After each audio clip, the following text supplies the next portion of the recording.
promising untold opportunities beckon. Silently, they orbit the sun, waiting.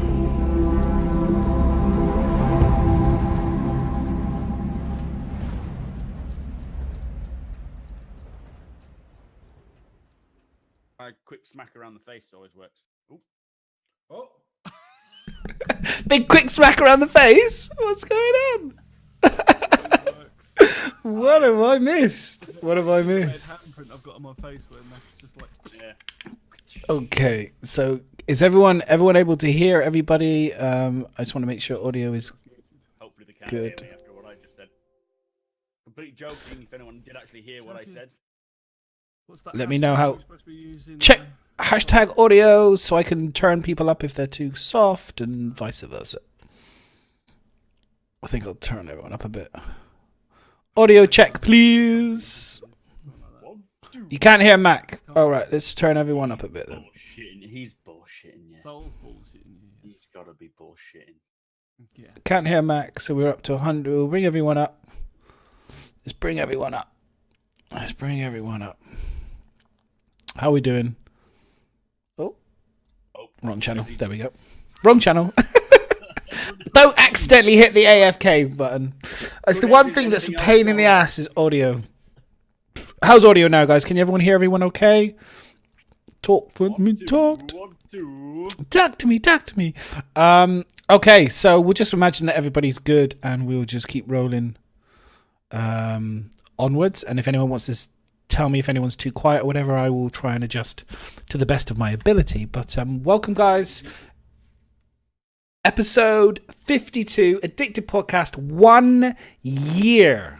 1 year I've been doing this freaking podcast. Unbelievable. It feels like it. Wow, I cannot believe it is. Like, if I was to bring up a video, hang on, let me just, I think there is a video of the very first ever podcast. Hang on. If Twitch works. Let's just find They one. deleted my fucking bods, bastards. So. This episode 1. Episode 1. So this was the original. Hang on, let's just He bring does it look up. like Princess Leila. Fuck you all. Fuck you. Oh, he does. He does. You're right. This was the original. This was the original podcast. I stopped using it because it's like they were so big.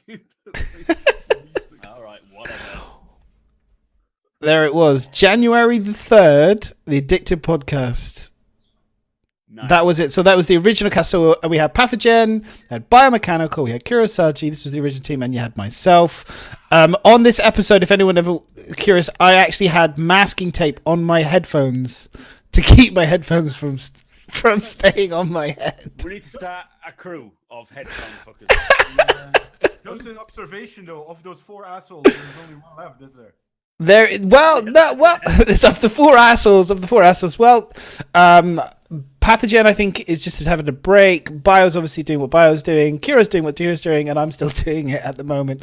The Addicted Podcast. So yes, but this was the original. This was the original 4 people. This was the original layout and everything. And then you've all seen what the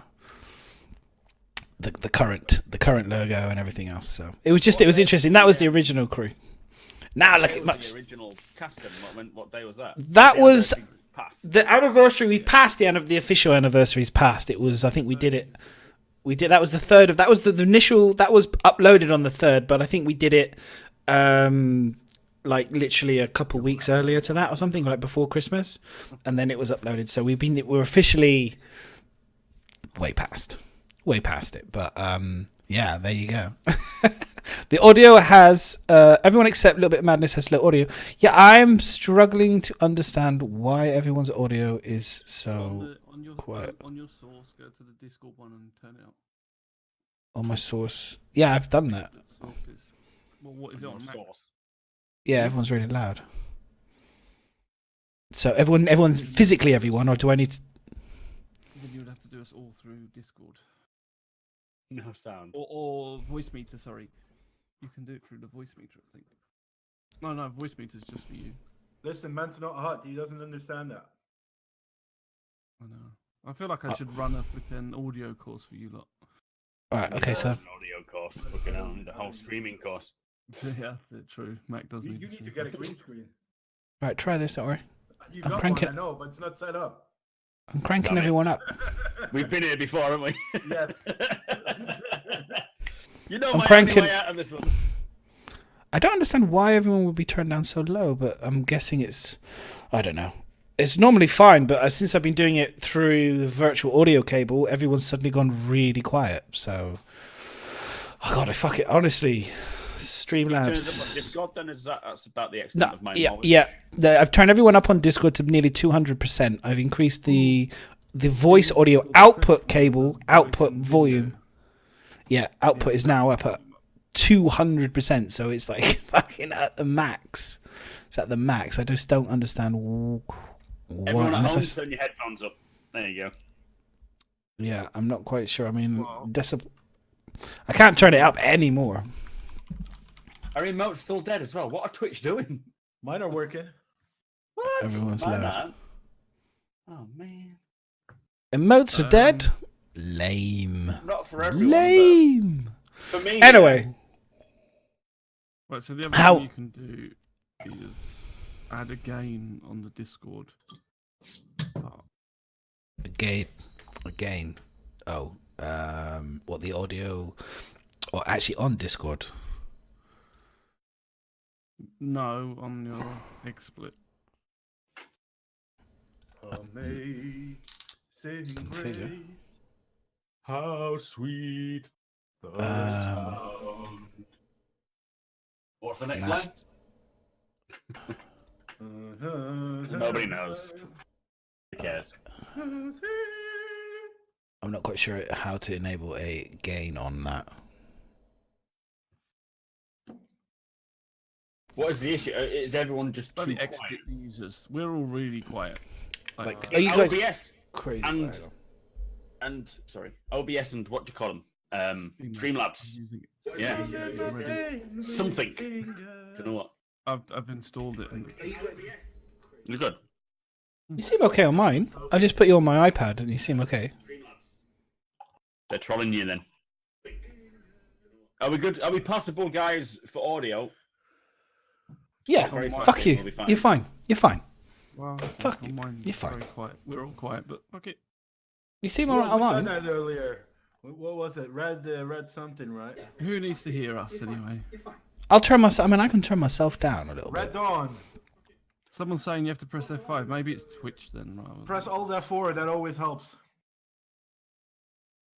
I'll turn myself. I mean, I can turn myself down. We can hear you. Hearing you. Yeah, hearing me. Yeah, sorry, because I can hear. I am louder, way louder than you guys. That's for sure. Well, can you turn you down, and then we'll Yeah, all just be the sure. same temperature. Everyone can turn their audio up.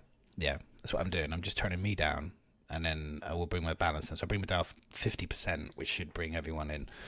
Honestly, every time, this never stays the same. It's ridiculous. Every fucking time. Streaming for you. That's just fucking part and parcel, isn't it? Gotta love it. Might want to normalize it later, but it is intelligible. It's intelligible. I don't know what I don't normally do it through the virtual audio cable. I usually just do it through Discord, and it's always been okay. But today I thought I'd do it through the virtual audio cable, so it would work. Obviously, it's worked worse. Brilliant. Work well. The red pineapple is the problem, man. Yeah. So just let us know if we're now about the same sort of level.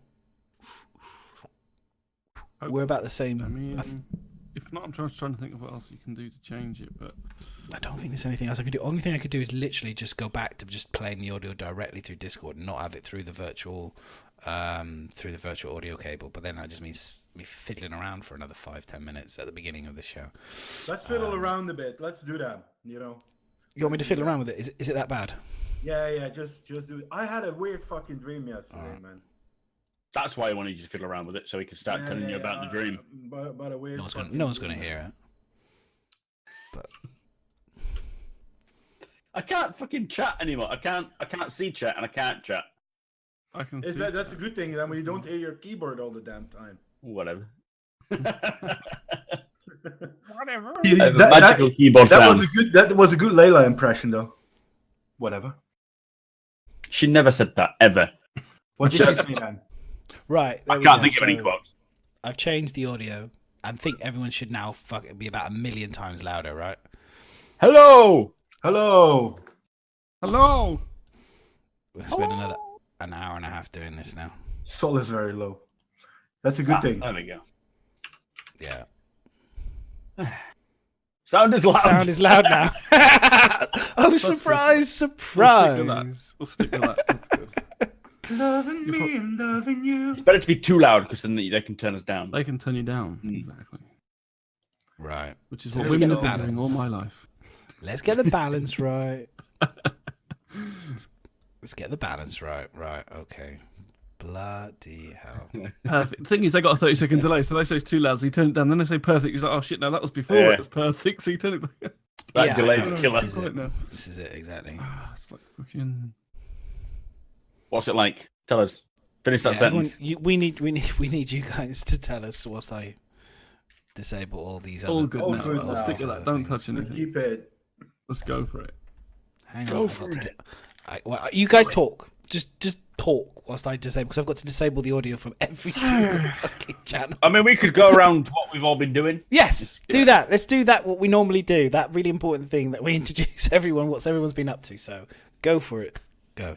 Hello, Yes, and welcome everybody to the Addicted Podcast number 52, where we have technical difficulties. It's a year on, and we still cannot start a podcast No. without technical difficulties. No. Don't talk So about welcome, that. Don't welcome. talk about that. We are joined today by the wonderful guests, Mr. Sol.create and Super Mac Brothers Ryan. Welcome, guys.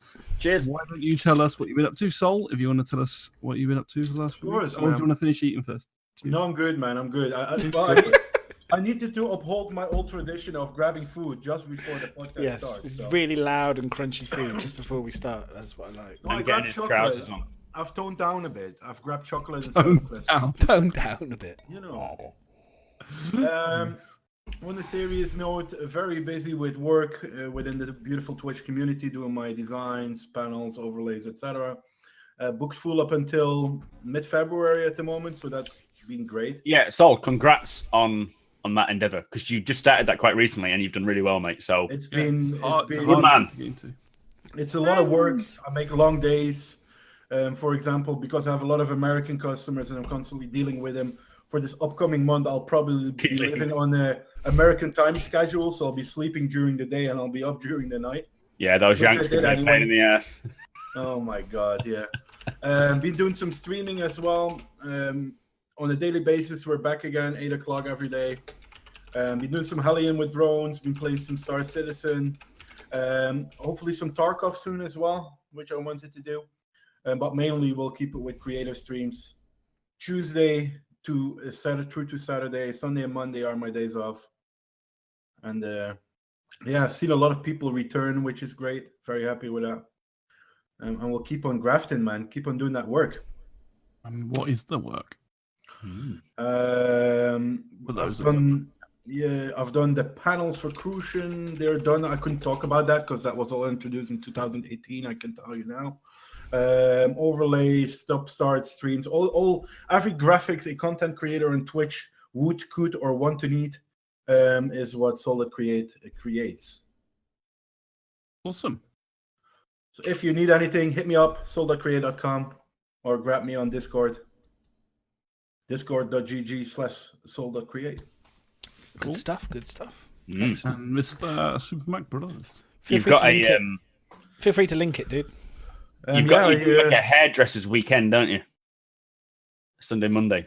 It's a hairdresser's weekend. Yeah.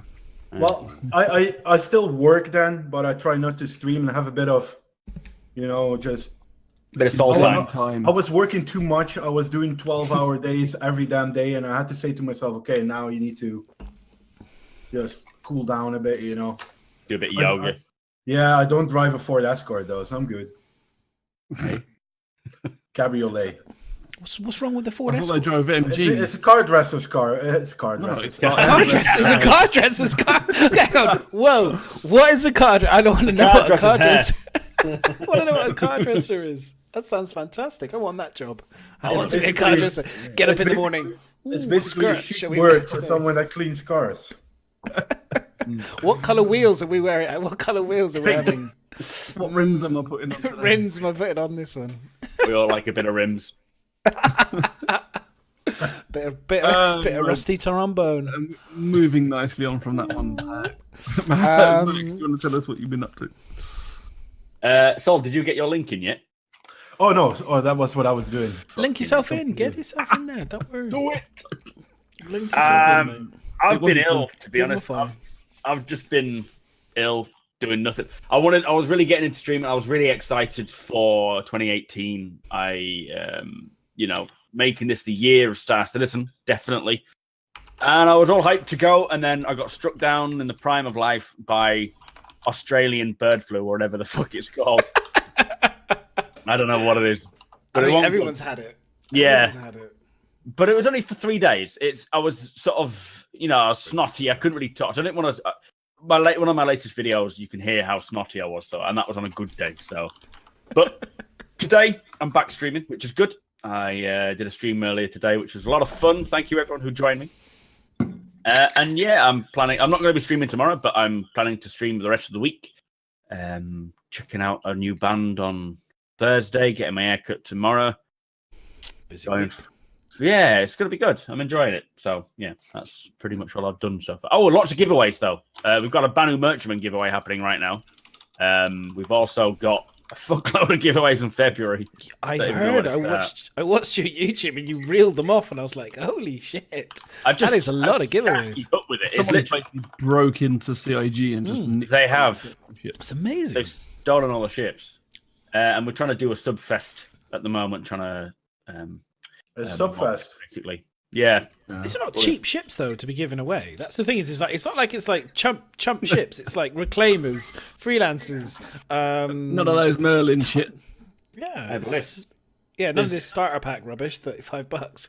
I love how you're on page Well. one of that pad, Mac. It's I've used it well, I've really put it to good use. it's like when you do your birthday streams, you're pissed out of your head, giving ships away left, right, and centre. It's all right. I'm going to make notes. I found that shit. piece of They was on paper. a piece of paper somewhere. From that first birthday stream, I found that piece of paper recently as I was clearing everything out, and I was like, fuck, how did I even follow any of it? Like, literally, like 3 a.m, and we're like, oh, you've won that. I know. That's it. All the time, 3 o'clock. It's like, yeah, you were just giving shit away. Oh, just done. You're like, don't give away your own. Oh. But anyway, that's pretty much what I've done. Let's move it along. Move along. Move along. And see here. Ready Now Madness, you can. Loving Oh, me and loving you. I've been crazy busy. I mean, I've been super sick over Christmas and New Year. I had similar thing to you. I had a sinus infection. I had all sorts of horrible things going on. I think it was generally withdrawal symptoms to stopping alcohol. Because I don't know if anyone knows, but I have probably borderline heading towards becoming an alcoholic over the last couple of months. So That's why we're honouring him by drinking water. Yeah. So I've cut Here's it to out. you, So you madness. may see me drinking what appears to be a wine glass. It is not, in fact, wine. It's It the is trick his Schlur. mind. It is Schlur. It is I think It's white grape. I think It's Madness had a it's bit classy. of a blue spark, Madness It's had a bit of a classy. blue spark. Apparently, his own white grape is quite good as well. Just I used to look at Schlur and Grape's think, good. what tosser is going to drink? Fuck you. Let's have some Schlur tonight, darling. I can't. I have to think. Wait. I have to drink some. It's one of those. It's become a force of habit. It's a bit like a smoker. Do you know what I mean? Like I've generally got an addictive personality, and I'm an ex-smoker myself, and so for me, I have to generally a bit like kind of Chris Roberts does something with his hands. It's like I kind of feel like doing the podcast and doing streaming You have to drink. drinking kind of seems to go together. So I have to try and supplement it. So no more booze, but I have to try and get something else. So. Yeah, I have to say it's a real downfall of streamers when you don't because you don't realize you're there for a few hours on end and you just get so used to it. I went through a habit of drinking every time I streamed, and I thought, fuck me, I'm drinking like 6 bottles a day, 5 days a week. It really adds up, and you don't realize how much it creeps on you. And then so you've done well, honestly, Madness, to just cut it out completely.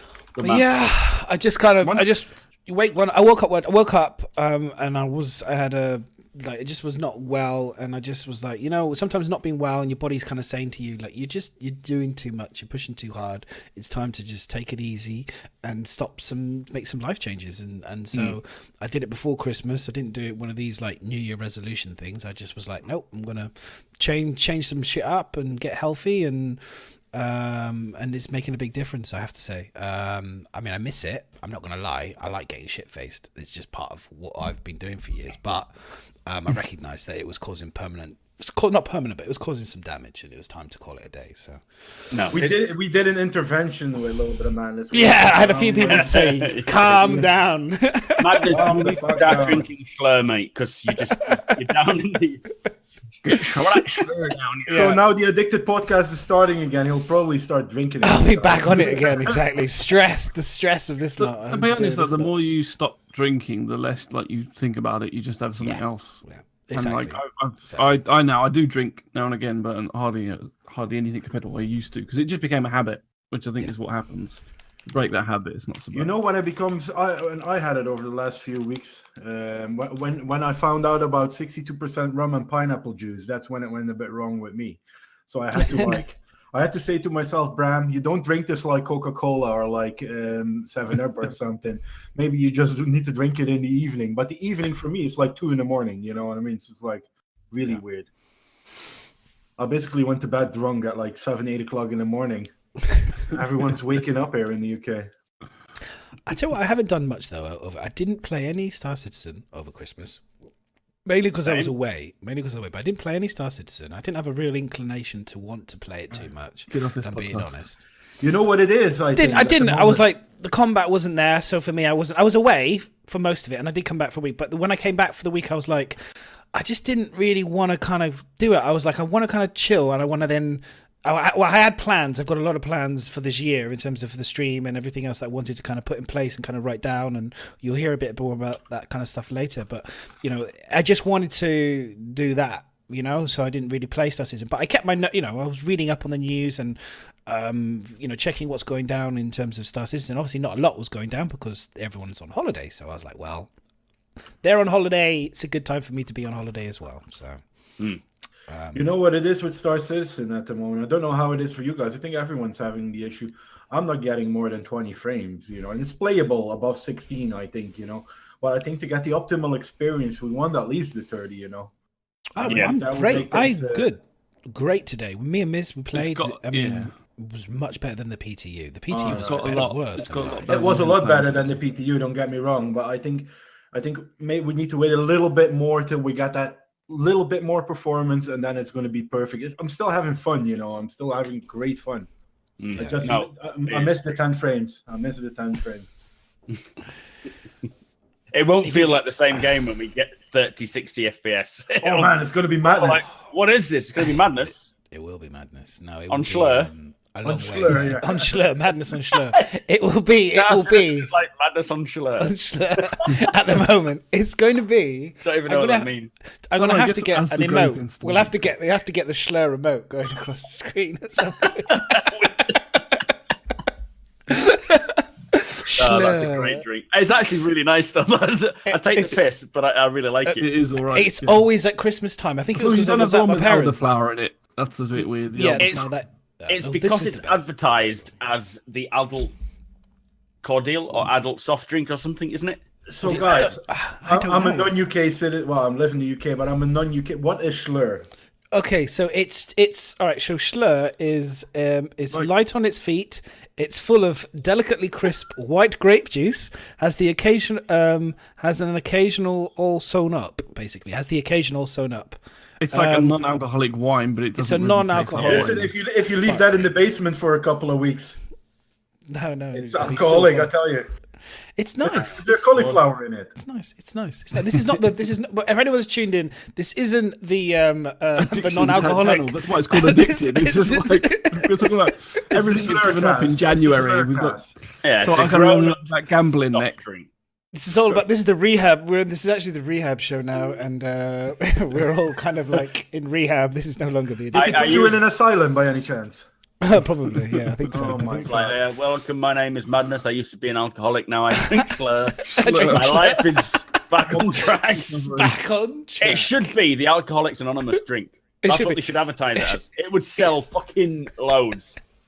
Just to really trigger and Weight people that are Watchers. alcoholics to have loads of bottles that look Less like fat than wine. So My name is a little bit of madness. I like spaceships, DLT, Yeah, there you go. and alcohol. You know.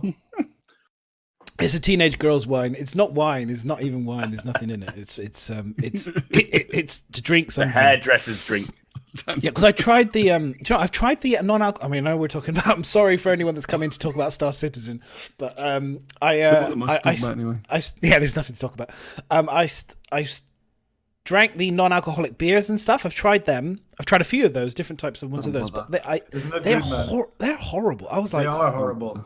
I was like, They I can't are drink horrible. that. I can't drink that. I went to see a mate of mine, and he It's always drinks water. this non-alcoholic stuff. I was like, "What the fuck is this? Can't you just drink a fucking Coca-Cola?" Yeah, that's that. I'm like Coke, and then maybe like some Schlur, and then Schlur. water. That's it. That's me done. Do you know, I'm sorted. if it was called something else, it would be fine. It's just because it's called slur. You sound like a twat when you say it. Sounds like you're trying to be drunk when you talk. What are you drinking? Oh, slur. Yeah, it's drinking like, do you want a cup of tea? Do you want a coffee? Do you want some water? Do you want some slur? Do you want some Robinsons? You sound like a dick. There's no way around it. What, are you slurring your My- words? No. It's a Christmas tradition in my house that every Christmas out comes it the is. Schlur and the white and the course red it grape. It's a Christmas tradition, baby. Slur, I went on a Tinder Ow, date the other day. my I dad- pulled out my Schlur as well. My dad doesn't. My Yeah, dad doesn't even type touch of the stuff. stuff.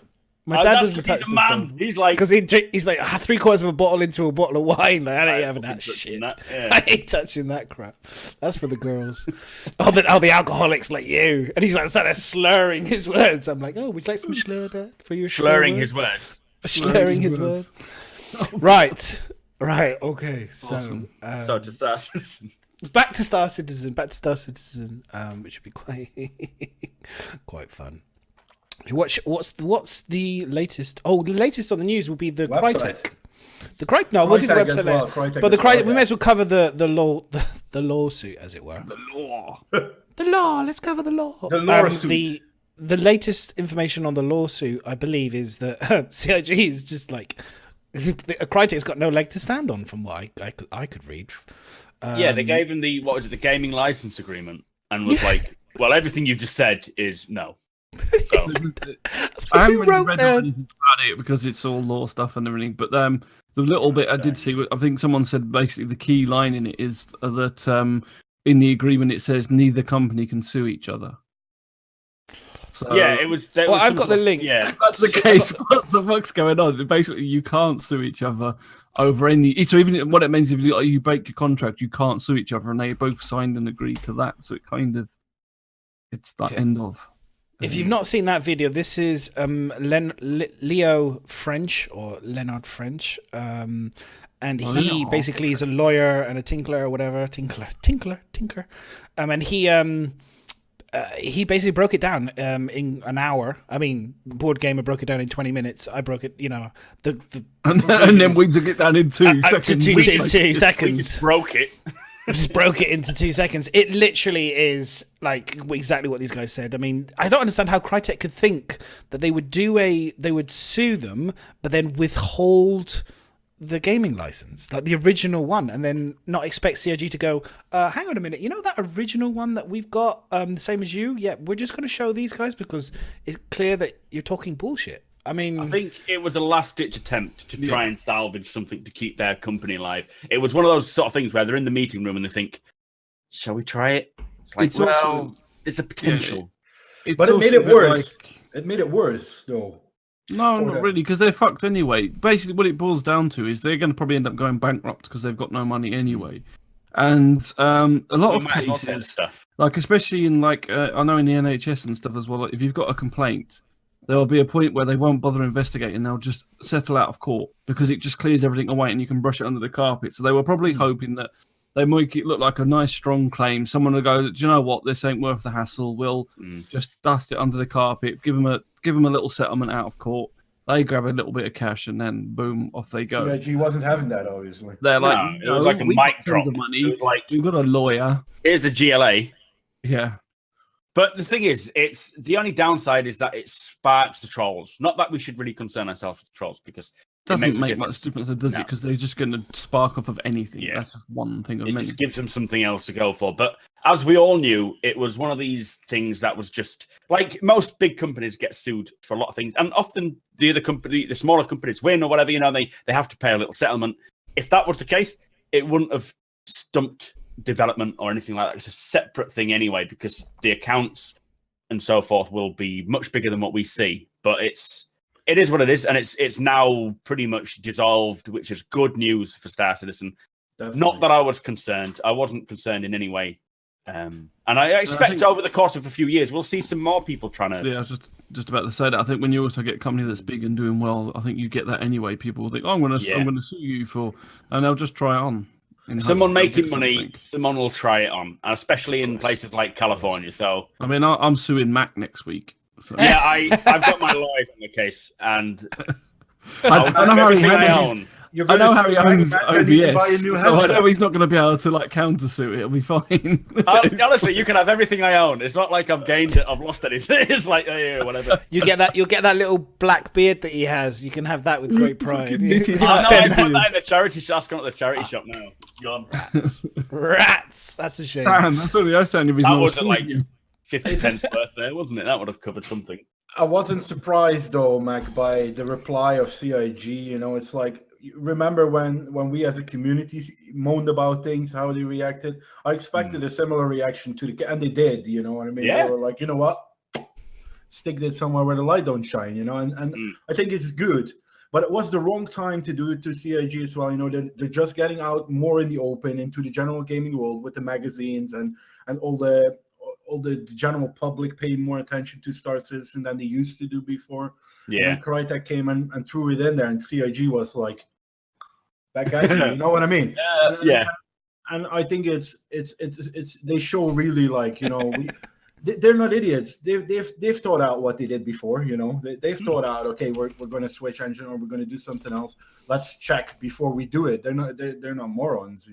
The thing is, this amount of money in any project pays for good lawyers, pays for good staff. So, and it's so important. And the thing is, Chris Roberts knows this. He's a producer. He's living in California. Dealt with this stuff in terms of conditions for loads of games. He knows. Everyone in California knows about this sort of thing. So it's just a case of covering your own back, making sure that everything you write, you have these contracts. It's a pain in the ass society. Trust me. Well, to say trust me, I don't know. But trust me, because I don't know why I said that. It sounds like a pain in the ass society, and I'm sure it is. But it's just the way modern business works in that area of the world. So they are earning millions now. They need to be able to cover this sort of thing, and they have the lawyers to do so. And that's just what it is. It's just lawsuit done. Yeah. I think so. I mean, but we build it more. We build it more than anything. Wait and see. CIG are just like, it's nothing. Well, the whole community is like, holy fuck, we're being sued by Crytek. It's like, okay. It's not just that though, is it? I mean, the problem is you've got gaming magazines like PC Gamer and things like that who, at the end of the day, this is what sells their stories. If you just turn around and sell a thing saying, well, this game's nice, it's bumbling along nicely and blah, blah, no one clicks it. No one clicks it and reads it. Who wants to read the story that says, CIG are doing well this week? So, they love this sort of stuff. Even doesn't matter how inaccurate it is or... It doesn't matter. It's just clickbait. So for them, they as soon as they get a whiff of anything like that, they probably live on Derek Smart's Twitter just so they can get the scoop on this sort of stuff and then quickly get an article on it. Who? So that blows it up. Then it gets around the internet quick, and then by the time that's all happened, then everybody, including the community, is like, "Oh, what's this all about? What's this all about?" So yeah, you attract this sort of stuff as well, being the biggest crowdfunded project the world has ever seen. Obviously, you will attract these kind of people that try to take a gram out of it, or how do you say? I don't know how you say it in English, but try to misuse it. You know what I mean? And try to pick a grain from them. And do you know? I reckon if we just sent round a case of Schlur, they would be fine with it all. They would be good, We heard your sue fouled. Here's a case of Schlur. We apologise. You didn't win. Shall we, just for a joke, send them a crate of Malbec? With the spaceman on it. Yeah. Yes. Nice. Hang Hang on a second, guys. 2 seconds. Sorry, 1 second. I think something's going a bit. 1 second, 2 second, 1 second. 1 second's going a bit weird.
What?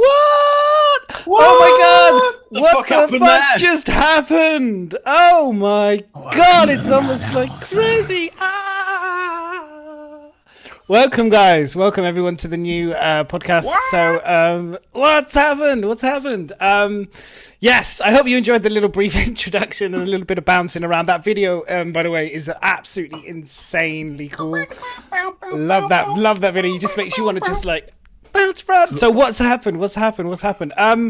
Okay, so last year, about 6 months ago, I kind of wanted to do this, what I'm doing now. My cousin, sadly, last year passed away. A lot of people know this. She was very young, and it kind of made me realize that I just get on with shit and get stuff done. So I'm handing the Addicted podcast back to the Addicted org. Those guys are going to do whatever. So Bio and the rest of the org are going to do their shit, and me and Miz are starting. They could do their shit. They could do their own shit, and me and Miz are going to be starting a new gaming channel called the Asylum. We're going to be doing the same Star Citizen podcast on Mondays every time. So this is just going to change now to the Asylum podcast, as it were. But we're going to do other games. We're going to play games. We're going to do lots of different stuff on YouTube and Twitch. And we're really going to push the boat out. So we're going to be looking for things like patronage and all sorts of stuff. Hopefully, if I can rope Mac in, Mac might do something as well. So I'm sure we can try and rope Mac in. We'll probably have to get paid. I think I'll be sending a couple bottles of Schlur over to Mac. But, we'll lock him up. It's all right. Get him all tempted. So anyway, so welcome to the brand new 2018 podcast show. This is now called The Asylum. It's no longer going to be called The Addicted Podcast. That will be with somebody else, some other guys. Eventually, when I'm not sure. I think they will come out and let you guys know what they're doing with it. Yeah, you broke the addiction. We've broken the addiction. Now we're in the asylum. So this is the recovery change the stream process. title as well, just to fulfill my OCD. Oh yeah. Don't worry, the stream title, I'm literally about to change the stream title as well. So the stream title will be changing. Change the title. Change it now! Change it now! No. Says the man with his fucking washing machine door and the cupboard door open. Yeah. Shut the cupboard doors! Okay. There you go. So anyway, I hope you enjoyed the little break. It's like, oh my god, it's like broken the rhythm, broken everything. All good to go. So yeah, good job on that, Magnus. That was a video. Thank you. Thank you so much. Good stuff. So yeah, so enjoyed that. So I hope you all enjoyed that, and we'll just we're just doing a new thing. If anyone's got any questions and stuff, feel free to ask me. It's something, like I said, we've been having. There's been a kind of a bit of a thing with people thinking like addicted and the podcast are kind of like this thing together. And I think we just kind of a lot of confusion was starting to happen, and that coupled with a few other things. Like I said, the main thing is I just wanted to do my own shit and get my own game going and do my own channel with Miz and that's what I wanted to do. And then I was like, Miz was like doing his thing with D&D, Stout and Sturdy, and Miserable Gaming and stuff. And so we just had a good chat about it. And we were like, let's just bring it all together, weren't we? Yep. So that's what the plan. So we're bringing it all together and very exciting stuff. Included in this again. No, you're not included at all. First You're they too want busy. me out. They want me in, Soul, and they put me Soul, back out again. Soul will be in charge of the creative side of the asylum. So I think the idea is we'll do rooms and different things. There's all sorts of cool stuff to come. So I just love it because he's creating work for me and paying me for it. That's all. Yeah, for sure. That's why I like it. Definitely. Nah. Good stuff. Good stuff. Right, where was he? So the Star Citizen schedule just came out. And the road plan. So this was kind of I kind of tried to broke it down. So March 3.1 is their focus for late March, they said. So we will also be working on the long-term goals for this year, in which we plan to deliver the vast majority of systems and mechanics, so players have a variety of options to lose themselves in the verse. The fact that they were saying that I was kind of thinking, well, does that mean that 3.1 is almost ready then, would you say? The way that it sounded to me is like they've already got quite a lot of stuff already done, or is it they got nothing done and they need more time? I think they had a lot left over from 3.0. That's it's just something that I thought about a week back. Aaron Roberts probably said to Chris on a lot of things, Chris, not going to happen for 3.0. You're a shitty save that up. You're going in too deep, And I think they might have saved some things up which they were already working on, and they're going to maybe pushing out 3.1 with the new things that they're trying to include. That is my theory. Obviously, I do not work for CIG. I do not know. You're Thierry Henry. I agree with you, so I agree with you. I think they've been holding stuff back because they want to focus on 3.0, which they did say they culled a lot of stuff from 3.0 because they didn't have it ready. So yeah, it's basically just a lot of optimizing, a lot of balancing, a lot of nothing game breaking. Like I hope we'll see some ships. I don't know. But yeah, it's going to be basically making everything bug free, optimized, as much as they can, and taking what we already have and making it smoother. I agree. So coming back on ships, Ryan. What do you think of the current loaner ship? Buccaneer, is it? That we have. No. I mean, so if you, for example, have a Terrapin, you get an F7C civilian. Right. Do you think that is still a viable matrix, or that they need to change that around? It's something that I've been thinking about for the last week, and I'm not really. I don't want to moan about it, but I think we can have some tweaking with the new ships that we have out. You know what I mean? I haven't really looked at it, and so far, all the ships I own, I have access to, which kind of makes me think I don't give a fuck about anyone else. No. But I know a lot of people own a lot of big ships. Like I know there's a few people that only own big ships, and they have all the ships they have access to. They don't own, but it would be better if it made sense to what ships they have. So if it's like a cargo ship, they'll have a smaller cargo ship in place of. But I don't really know what the actual 1-for-1 is on these ships. You'd think it would just be replaced with something that can perform the same role. Doesn't in some ways cost you.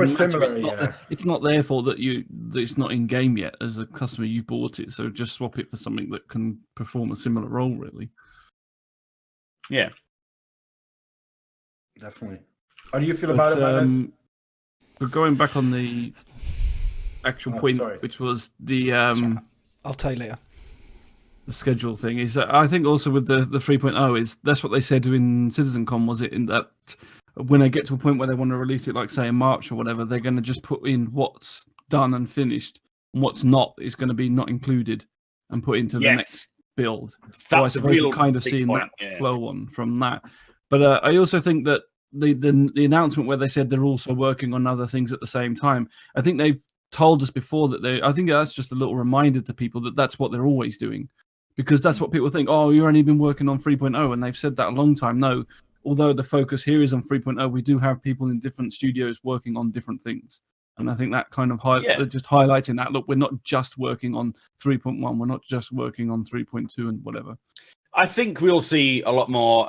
Well, hopefully, a few more weapons, a couple of more ships, some more clothing, some more, different items for sale. Just stuff that they've got people working on in the background all the time, which doesn't get held up by the performance and things like this. Because someone asked, why don't they just stop releasing stuff until they get the performance of 3.0 sorted? Which is a valid point. If we can't play 3.0 smoothly, what's the point of releasing anything else? But the thing is, why would they hold off on everything else unless it was ready? The only thing I can think is if it's a ship that they're introducing and it could bring more bugs, then yes, hold off on that one. But it's the same as everything. They got. You can't just hold on everything else and work on 3.0 because that's stuff. You have half your team just sitting there twiddling their thumbs by saying, well, until you get that sorted, there's no point me working on this, which is an extremely bad way to run a business. You want to get more as much than enough running assets go done. by in the background, I guess. There's also an element that if you've got you can only have a certain amount of people working on a certain bug anyway, because you'll clash into each other. Like they can't physically say, well, let's just chuck everybody at bug fixing. It doesn't work that way. Yeah, true. Yeah. Definitely. Madness, can you do me a favor? This smoke is blowing in my face all the damn time, man. What can we do with this? The smoke? Is it in your face? Yeah, on the stream, man. It's like he's doing Rambo. It's like it's like going through the forest. From one addiction to What's the problem? things keep changing. That's the one layout. Don't worry. Don't worry. Such a diva. He's such a diva, isn't he? Honestly, there's always someone. There's always someone. My emote collection. I could bring the smoke behind you. Would that make you feel better? Yeah, then it goes over my head. Behind you. Yeah. Then he looks mystical then, rather than let's put the FX. We'll put it behind everybody. There you go. So while he's messing around with that, what did you think of like the fact that the first patch is in March and that we don't seem to be getting any content wise? There's a lot of people saying, sorry, go on, Sol. No, you go. You start it. I'll do mine afterwards. No, I love you more. Okay. So I'm gonna go.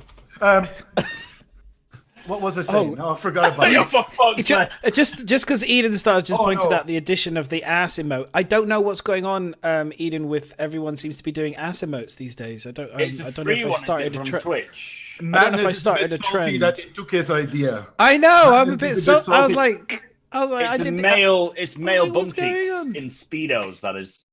Yeah. I was like, what's going on? What's happened? What's everyone going crazy for the ass cheek? I know what I wanted to say now. I got it back, by the way. It's fine. It's fine.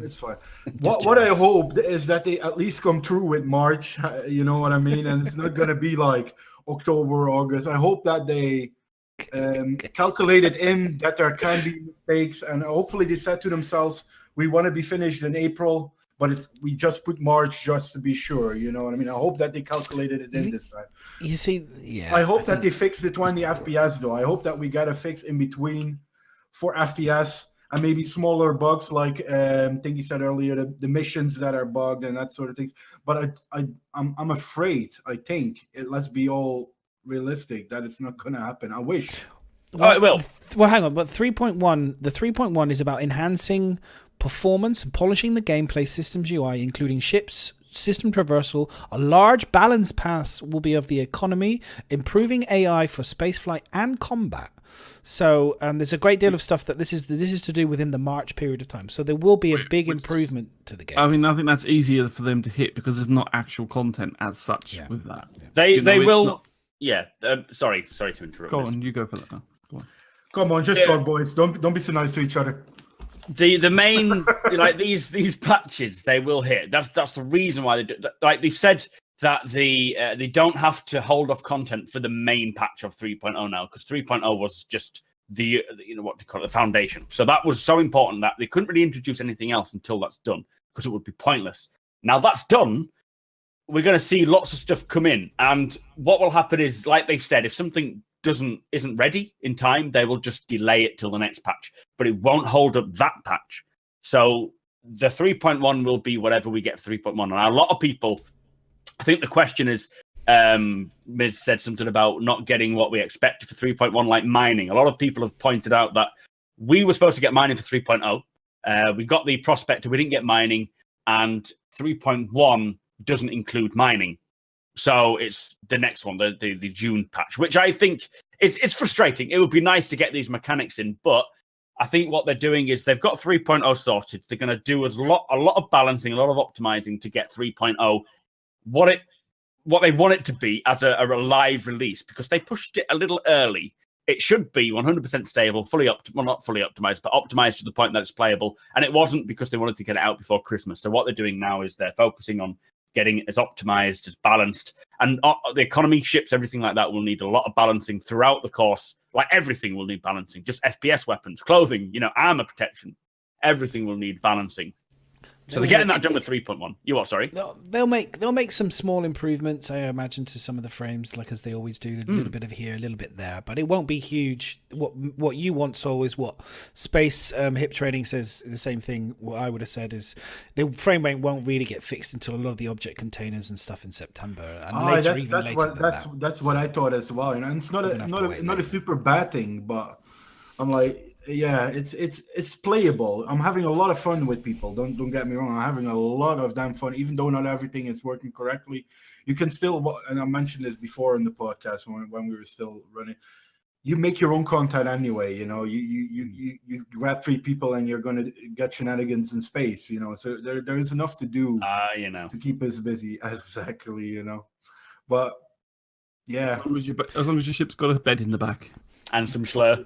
And some schlur. And some schlur. What happens to madness. And some schlur. Goes crazy. So I'm going to bring up something that I don't know if a lot of people remember or a lot of people picked up on, but I'm just moving this forward because we've got to move past the schlur to this point, which I had, which is Thomas, keep the gun on him. He's definitely a criminal.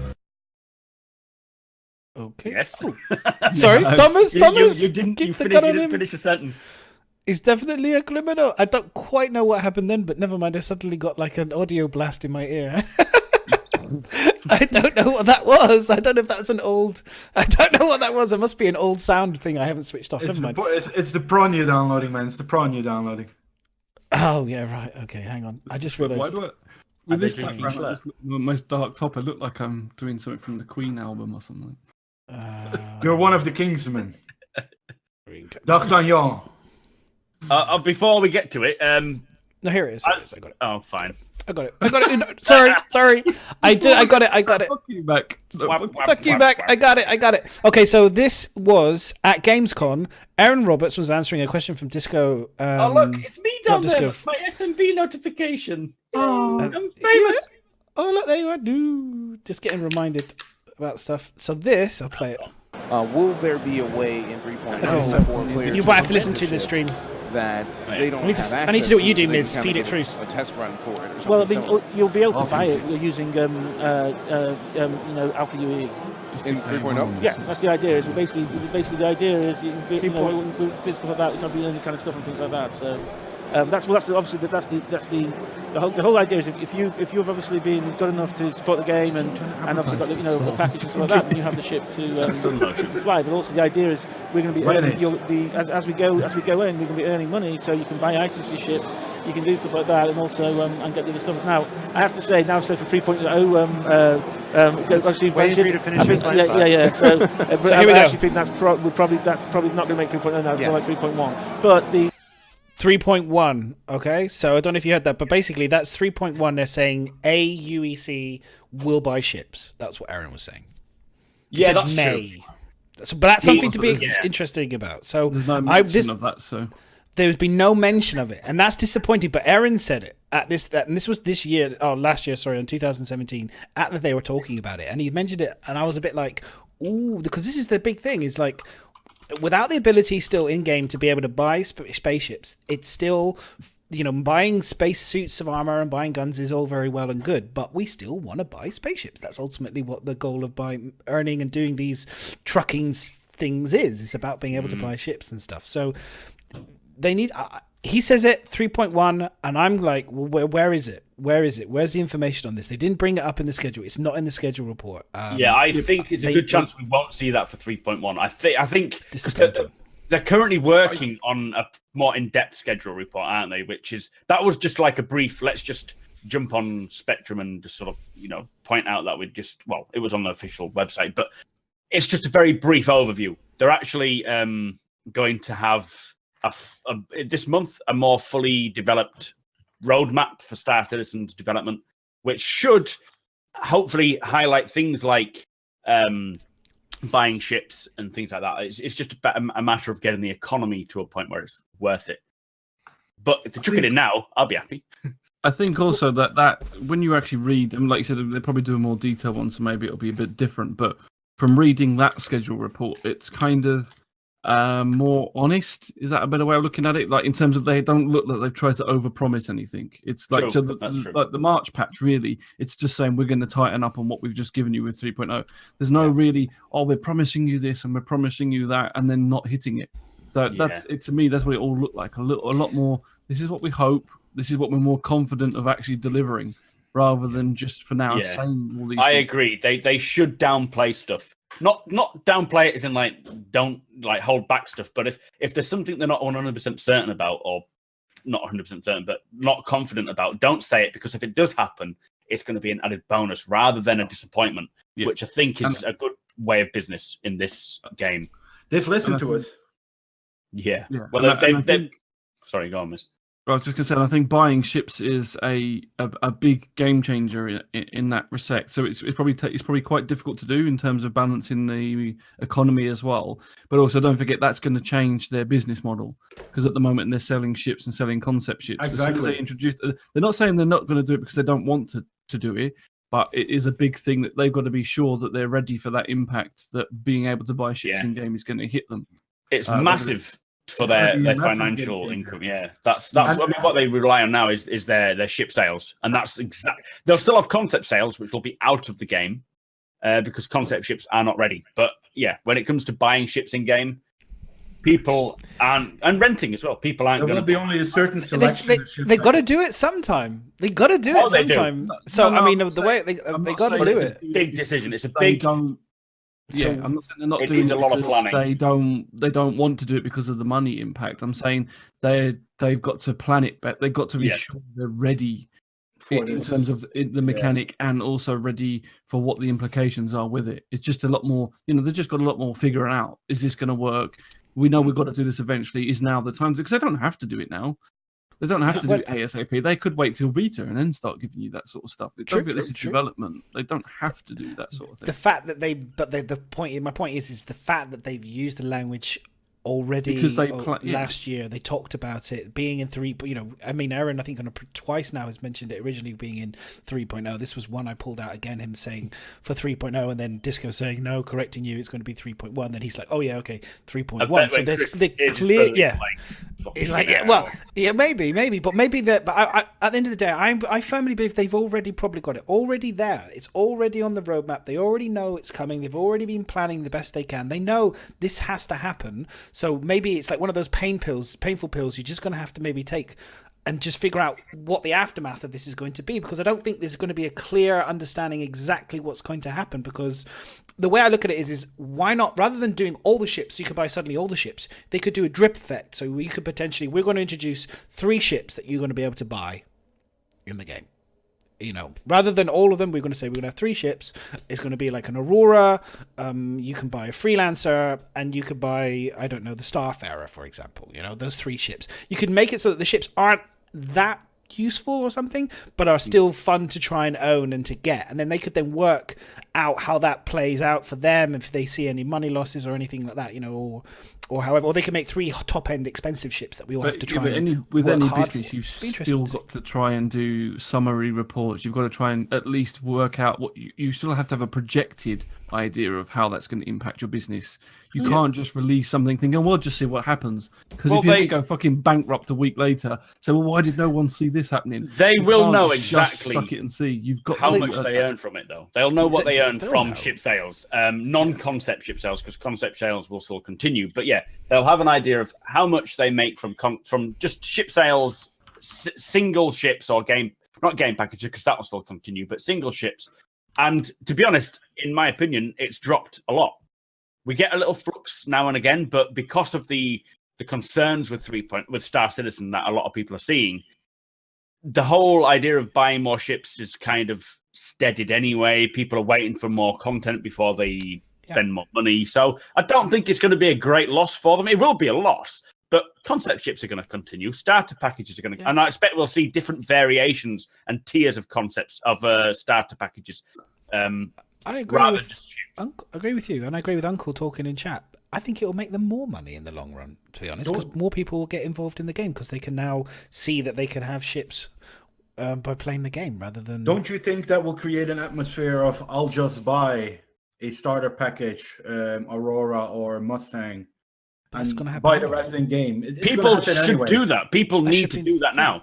Exactly. That's what they should. If people are a bit concerned about the game, or even if they're not concerned, they just want to earn in the game, buy a starter package. Don't buy anything else. I highly recommend that over anything else. Is just to buy the cheapest game package. A completionist will buy anyway. You know what I mean? That's what you mean, basically. A completionist, someone that already owns 20k, 10k, 5k, maybe even £1,000 worth of ships, will buy more stuff anyway when he sees it. Yeah, I think maybe we're over that honeymoon period, and now I think it's all going to come with the webpage as well. We'll talk about the webpage a little bit as well, but with the new upcoming webpage revamping, streamlining, simplifying, could be another example of they've already kind of getting ready to roll this in. They're already implementing it, starting to bring it more into the game. You're going to buy more stuff within the game. It's going to start to, we will do, like you were saying, Mac, we're going to do the concept sales still. We're going to do all that stuff because people that know the game know that that's how we generate our revenue at the moment, and we still need that money. So people who love Star Citizen, still want Star Citizen to happen,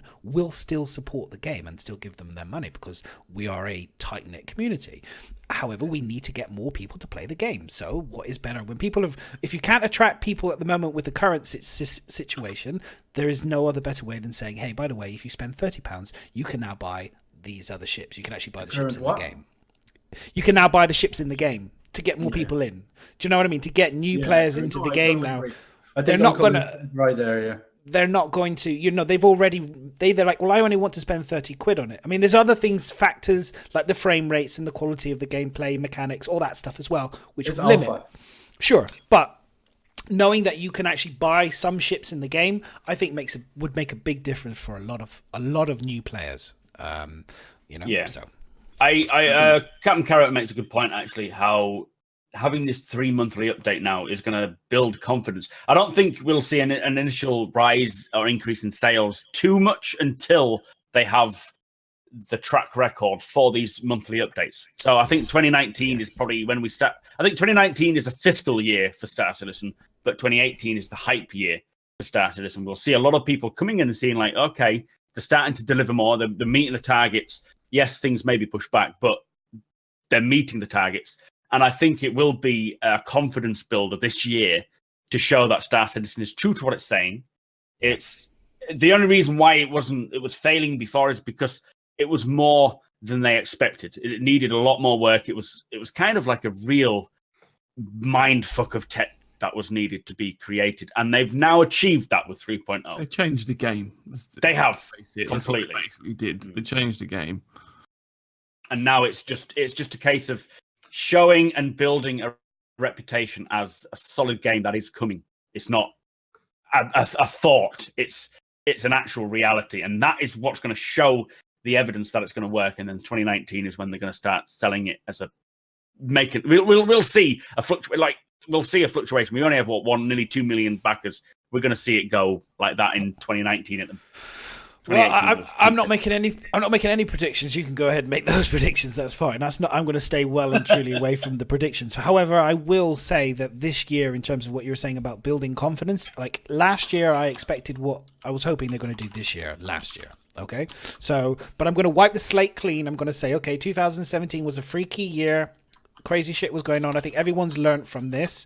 2018, I'm going to give CRG a fresh slate to start again, like we're doing the show. Restart, refresh. It's a great time to start again. And let's see how they progress. By the time we get to June, if they have missed their March, April window when they were first going to give us stuff, and I agree with Miz, what Miz was saying, that they've made it so it's limited the amount they have to do to help themselves. They've learned from their past mistakes, and they're focusing on just improving what we already have. They should hit that. And so hopefully that will, it's like banking some reliability and credibility with me and with the community. And then hopefully June, which is the big one for me, when they release, they're talking about releasing tier 0 on mining, salvaging, mobile refueling, and repairing in game, as well as giving the ability to players to create their own missions, like hiring mercenaries, transport for refueling missions and stuff. So I'm curious to see if that's going to be us to be able to transfer money between people. Well, that is the basics of that. To do missions, must have be. to have that. They did say, didn't they, that also with that is to create your own missions, like hiring mercs, transport, and so that's going to be, I think, tier 1 or tier 0 of the service beacon. So we'll see that come into play, which allows you to hire people to put out like a game, like a mission for people to accept. Hopefully, I mean, that is going to be the 3.2, I guess, would be the pinnacle, one of the main patches for Star Citizen this year, because it comes with the mechanics that are not just combat and all that sort of shit. It's going to be things that are what people want to play, like the mining, the salvaging, all these mechanics that people want to actually take part in. That's what's going to be pulling more people in, because at the moment it's just combat. Nobody, I mean, other than Madness, nobody really wants to play combat. So I'm joking. I want to have all of it. I don't want I want to have combat. I think mining. when we see more mechanics, that's like you said. That's because it's like when you play other early access games and things like that. In terms of people, they get released at different stages, and the amount of people that jump in and start playing. It all depends on, realistically, people want an early taste of the game, what they're getting. So when you get more of these features coming in, that's what will attract more people to come and play it. I think, because like they want something that they're looking for. No, please. So if our names if our beards had names, Ryan's would be called the comeback. The what? The comeback. The comeback. Because it's coming back. Yeah, I get it. Then Madness is called the fish thread, because it's the attempt. The attempt. It'd be more the attempt, really. Then you have the D'Artagnan. The D'Artagnan. Oh yeah. D'Artagnan. And this is just called the Chuck Norris. The Chuck Norris. The Chuck. The Chuck. I like that. Love that stuff. But, totally worth the interrupt, though, wasn't it? Totally worth the interrupt. Thank you. Man. It's all right. It's fine. We're completely like throwing like a dark room box here. You're happy that I'm back for one day for now, but you're happy that I'm sharing my thoughts with you again, yeah. It's wonderful. Yeah. Hang on, where's the mute button? Where's your mute button? Hang on. There you are. There's the mute button. Yeah, it's really good. It's really good. So just put a sticky tape over it. It's fine. Right, that's muted him. He's done now. Right, where was I? Where were we? Oh yeah. So, thank you for the bits, prisoner. Where were we? Totally lost. We're all over. We're on about beards now. Fuck, gone crazy. When are we going to see beards in Star Citizen? Oh, soon. I hope. I hope so. I really do. Hope we can get. But the female character needs to come first. Like, come on, let's get that. Yes. Let's get the girl in.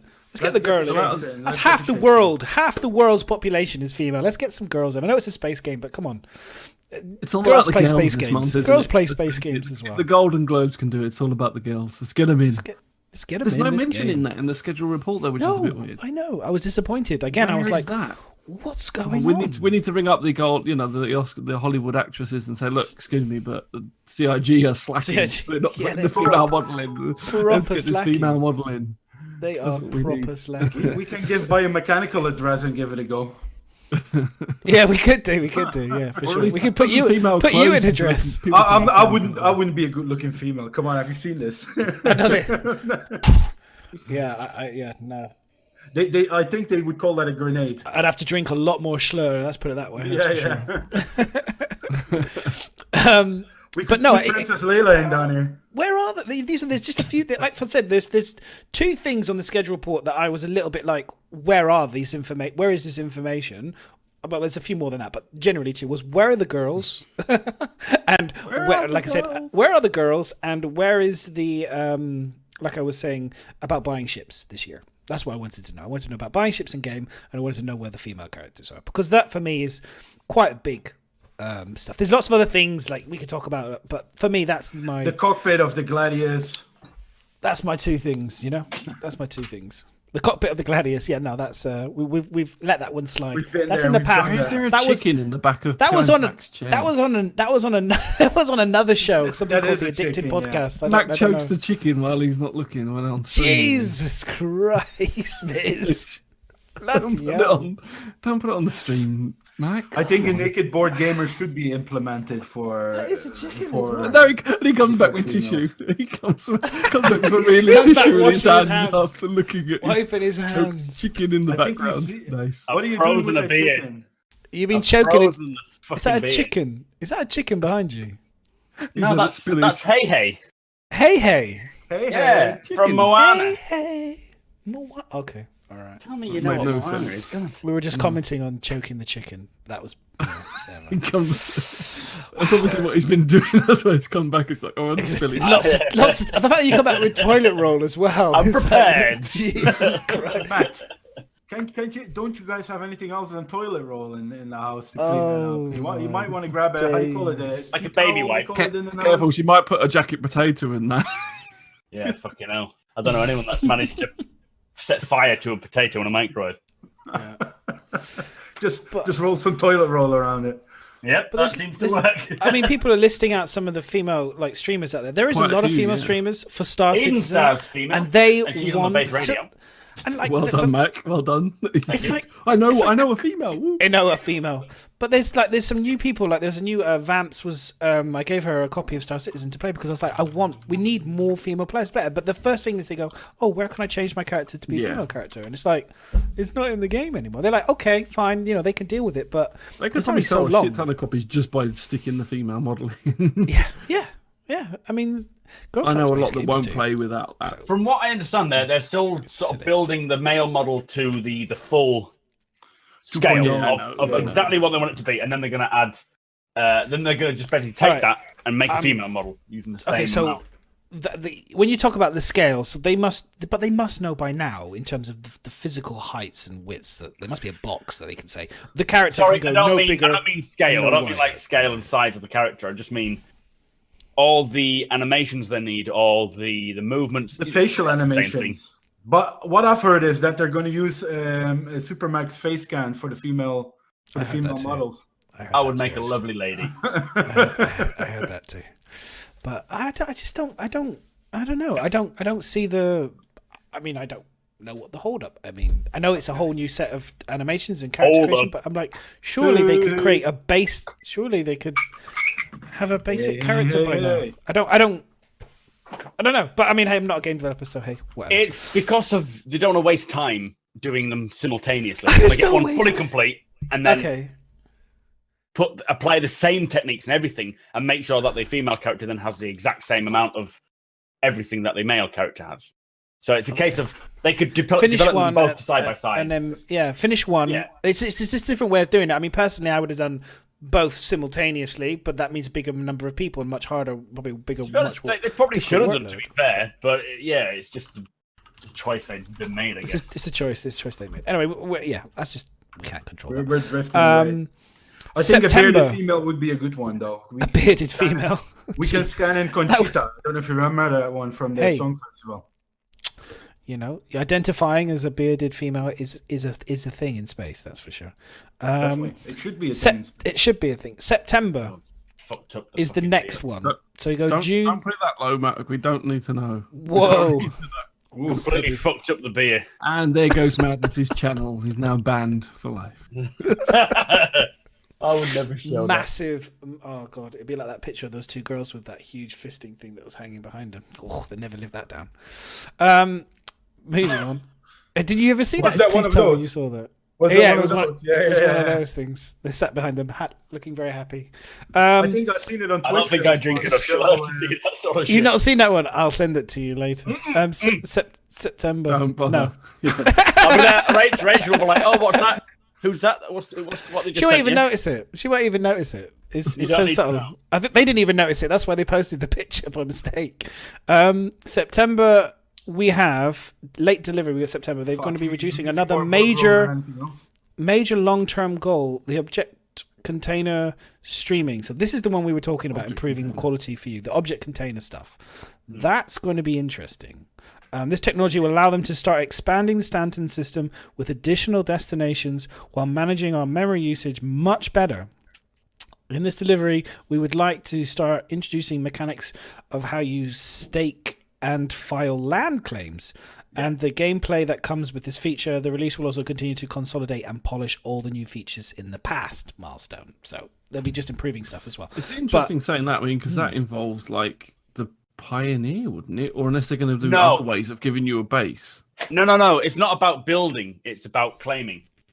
Yeah, but it says the mechanics that come with that, which is like having the security to protect your land. I think it more means going to the offices. Like you stake the claim. You stake. Actually scan just the ground. Yeah. So scanning, placing the beacon, and then going and to the offices and reporting it. It's not about building and stuff. Just the actual mechanic of claiming. Yeah, your so piece people of the will moon. get to actually. That's a good point, though. People will be able to claim a piece of land before they can. And then you'll be able to give it to your loved one and say, "Look, I bought you a piece of the moon. Merry Christmas! Happy Christmas." What's this? It's land. It's land. It's a big fucking chunk of They'll the moon. give you a fucking normally get you. sleeping bag. Yeah, I would totally just do that. Yeah, I need more tissue. Sorry. Fuck me, you already used the whole bug roll. Jesus Christ! They brought him Use on. a towel. Jesus. Pro streamer. It was a screen go, and it's like gone. Bye, man. Disconnected. He's just trying to advertise for DX Razor. He's partnered with DX Razor now. Oh, I've just got to get up a second. Oh, no, back. Oh no, hang on, I forgot back something. hurts. My back hurts. I'll give him a little logo. Give him a little logo pimp. Beep. Are you advertising for DX Racer today, Ryan? You what? Are you advertising for DX Racer today? Is that why you... Did they tell you to get up a couple of times during this podcast so that you can dig into your chair? Yeah? That's like $3,000 I've just earned right there. He slowly moves the tissue, put the tissue packaging past the screen. Then the beer can slowly moves past the screen. Project placement. T-shirt slowly past. Is that a chicken in a bag? Is that what it is? Chicken in a bag. Chicken in a bag. That's awesome. Probably like £3. Chicken in a bag. I like that. That's cool. So we were talking about the first thing is the object container streaming. So would somebody like to clarify what that actually is? No. Okay, fine. Moving on to the next thing, which is it does say where is it showing it? Is this? So it'll be somebody who would be isn't it? knowledgeable, but maybe this is the wrong show for that. It's the kind of, from what I understand, it's something like an object it contains a certain thing that if you I can't fucking explain it. I kind of have an understanding of it, but when I try and explain it, it just sounds like nonsense. Anyone in chat wants to volunteer giving us the rundown of what object container actually is, the OBS? Because I just think of OBS or OCS. Sorry, not OBS. Madness, just put a random video on in the background, and Mac probably knows what he's talking about then. Just put it on. Just put it on. I see what you did there. That's Below the belt. That's a cheap one from 2017. That one, bringing that one back into 2018. All right then. Well, until somebody actually tells us what it is. Like the server sharing thing, isn't that what that is? So like you're sending data from the cross servers. Yeah.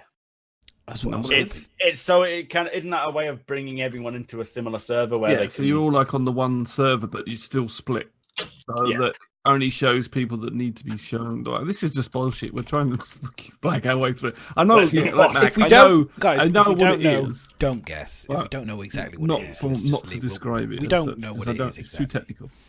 But it's if someone could do a general roundabout kind of pop-up version, it makes things better. Yes, exactly.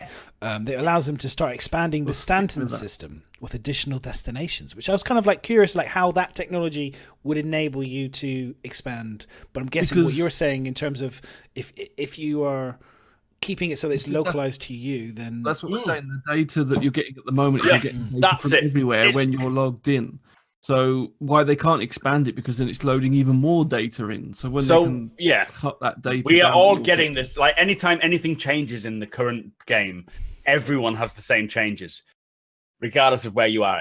Basically, if you're like at It's not instant. Yella, if you're at Yella and something changes at Levski, if you're at Yella, you don't need to know about that because you're not in that location. So it will. It's not within visual view. Things. Yes, exactly. Thank you. What I think you want is, at the moment, as the servers are set up now, and hopefully I'll explain it right.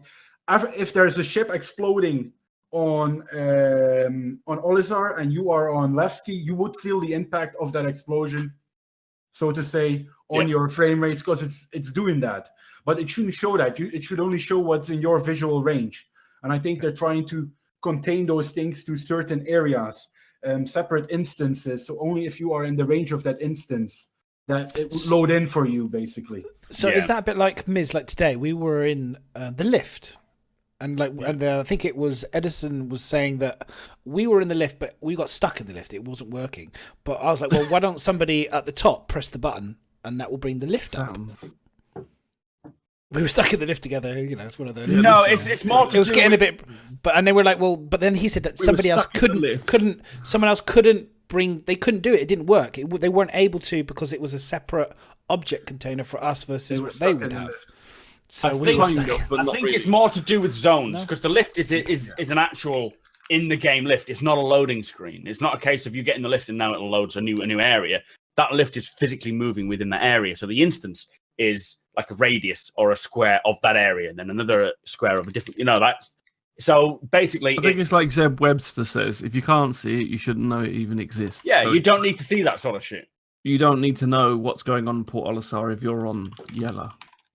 Yeah, but what I'm saying is, I'm just trying to break it down as a mini example that the lift was like a separate thing for us versus for somebody else. So it was but it's not. It's not though. It's not. It's the lift is in the same instance as whoever is around that area. Because the lift is physically done in the game. But they couldn't press the button to make our lift come up and we would come out of it, though. That was what they were saying. But I guess that's because it's a glitch. That's a glitch. That's the bug at the moment, is that the lift doesn't work properly. But no, you're all in the same instance. If you're in the area. Levski, you get teleported as well. Because Grimhex does it actually blow up?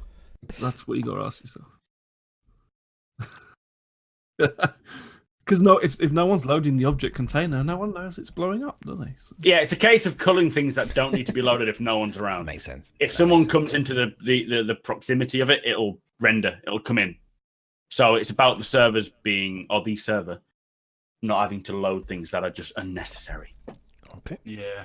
So that's good. So that means that they're going to expand the Stanton systems with additional destinations. So we're expecting microtech? Do you think? Edison loves you, Mac, but you're wrong. Yeah, I know, maybe I'm wrong. That's the way I understand it. So will you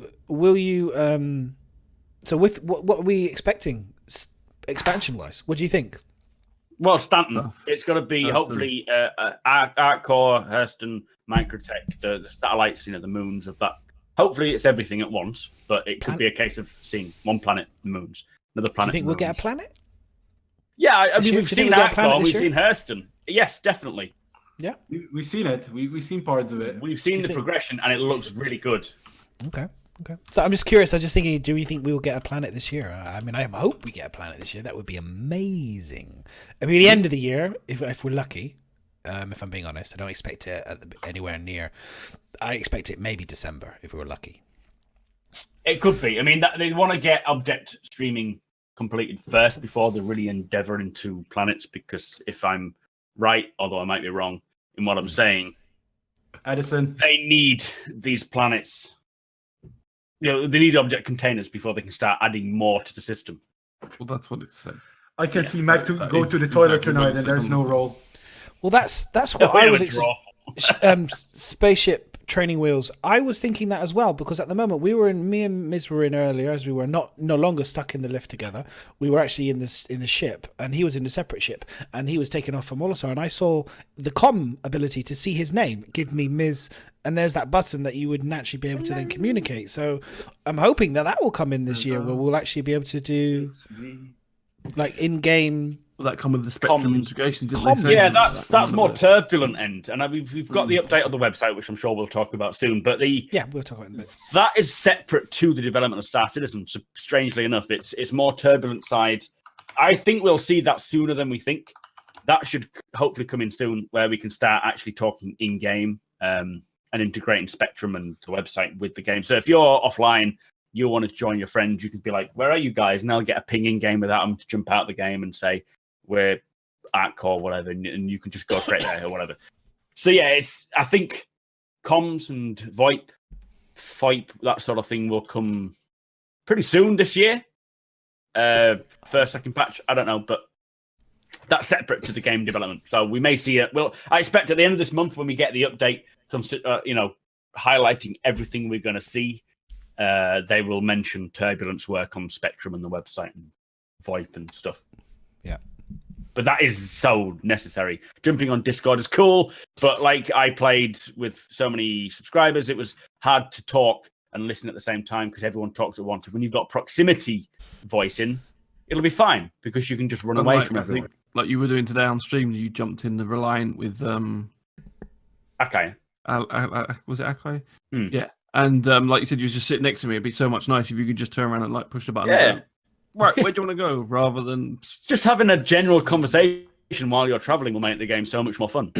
Well, same even today, me and Madness, because he wasn't on Discord first of all, so I jumped in the back and he just thought I was some stranger that was going to shoot him in the back of his cutlass, which I probably was. But yeah, I mean, exactly.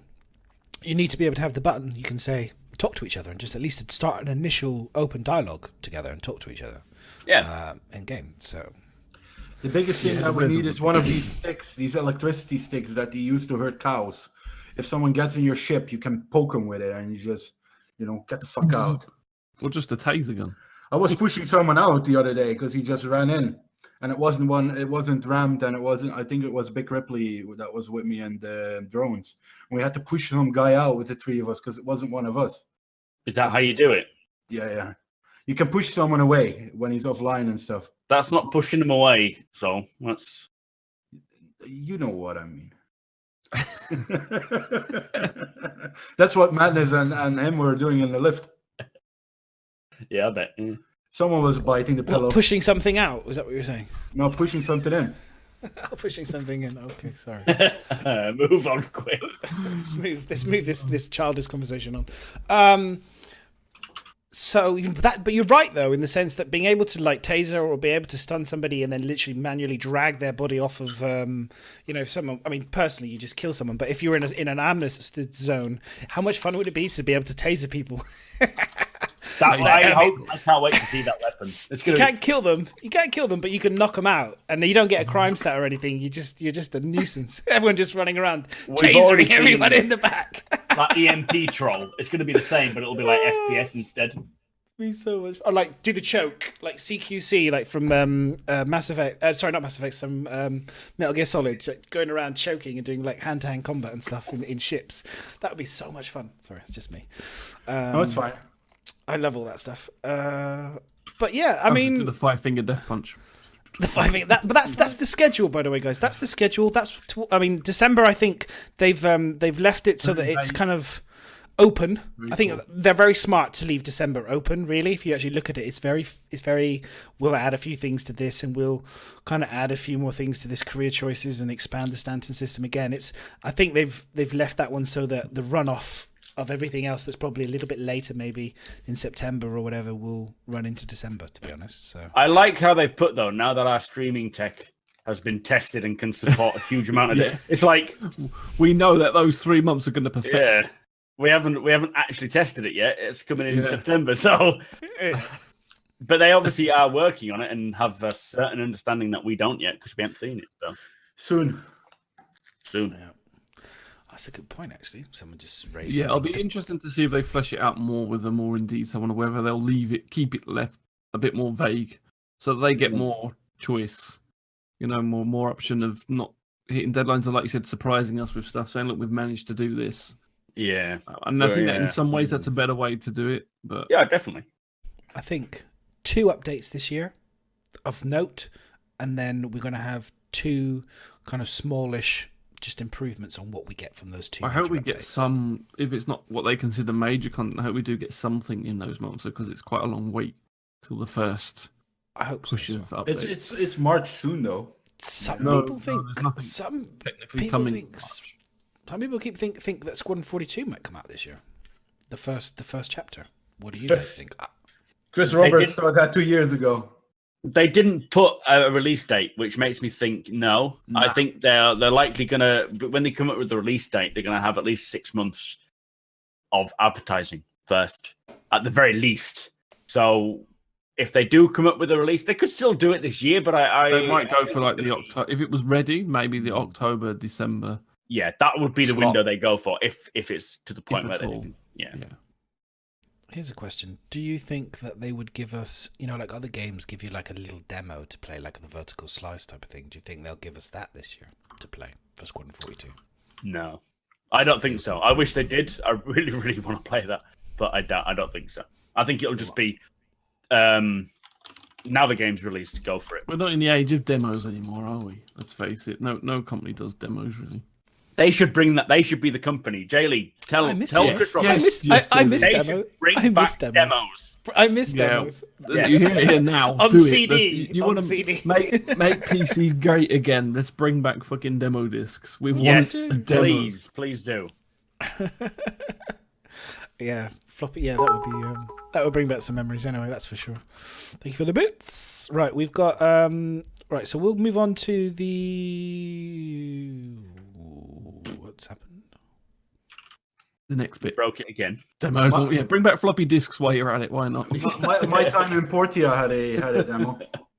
Sorry, don't know what happened then. Let's go to the webpage. Sexy. What do you guys think? I'll bring up some pictures in a second, so just give me. Well, they said it was going to be out with 3.0, so found that one. What do you got? Yeah, I know. Yeah. Well, and they said that the updates pretty soon though. The information on the webpage would be improved, and the stats would be 100% correct, and all of this, and that turrets. Chris Roberts said turrets is working fantastic. There's a lot of things they say that I kind of go, yeah, right, whatever. But no, I think it means it's probably pretty close compared to because they obviously thought that they could get it out with 3.0.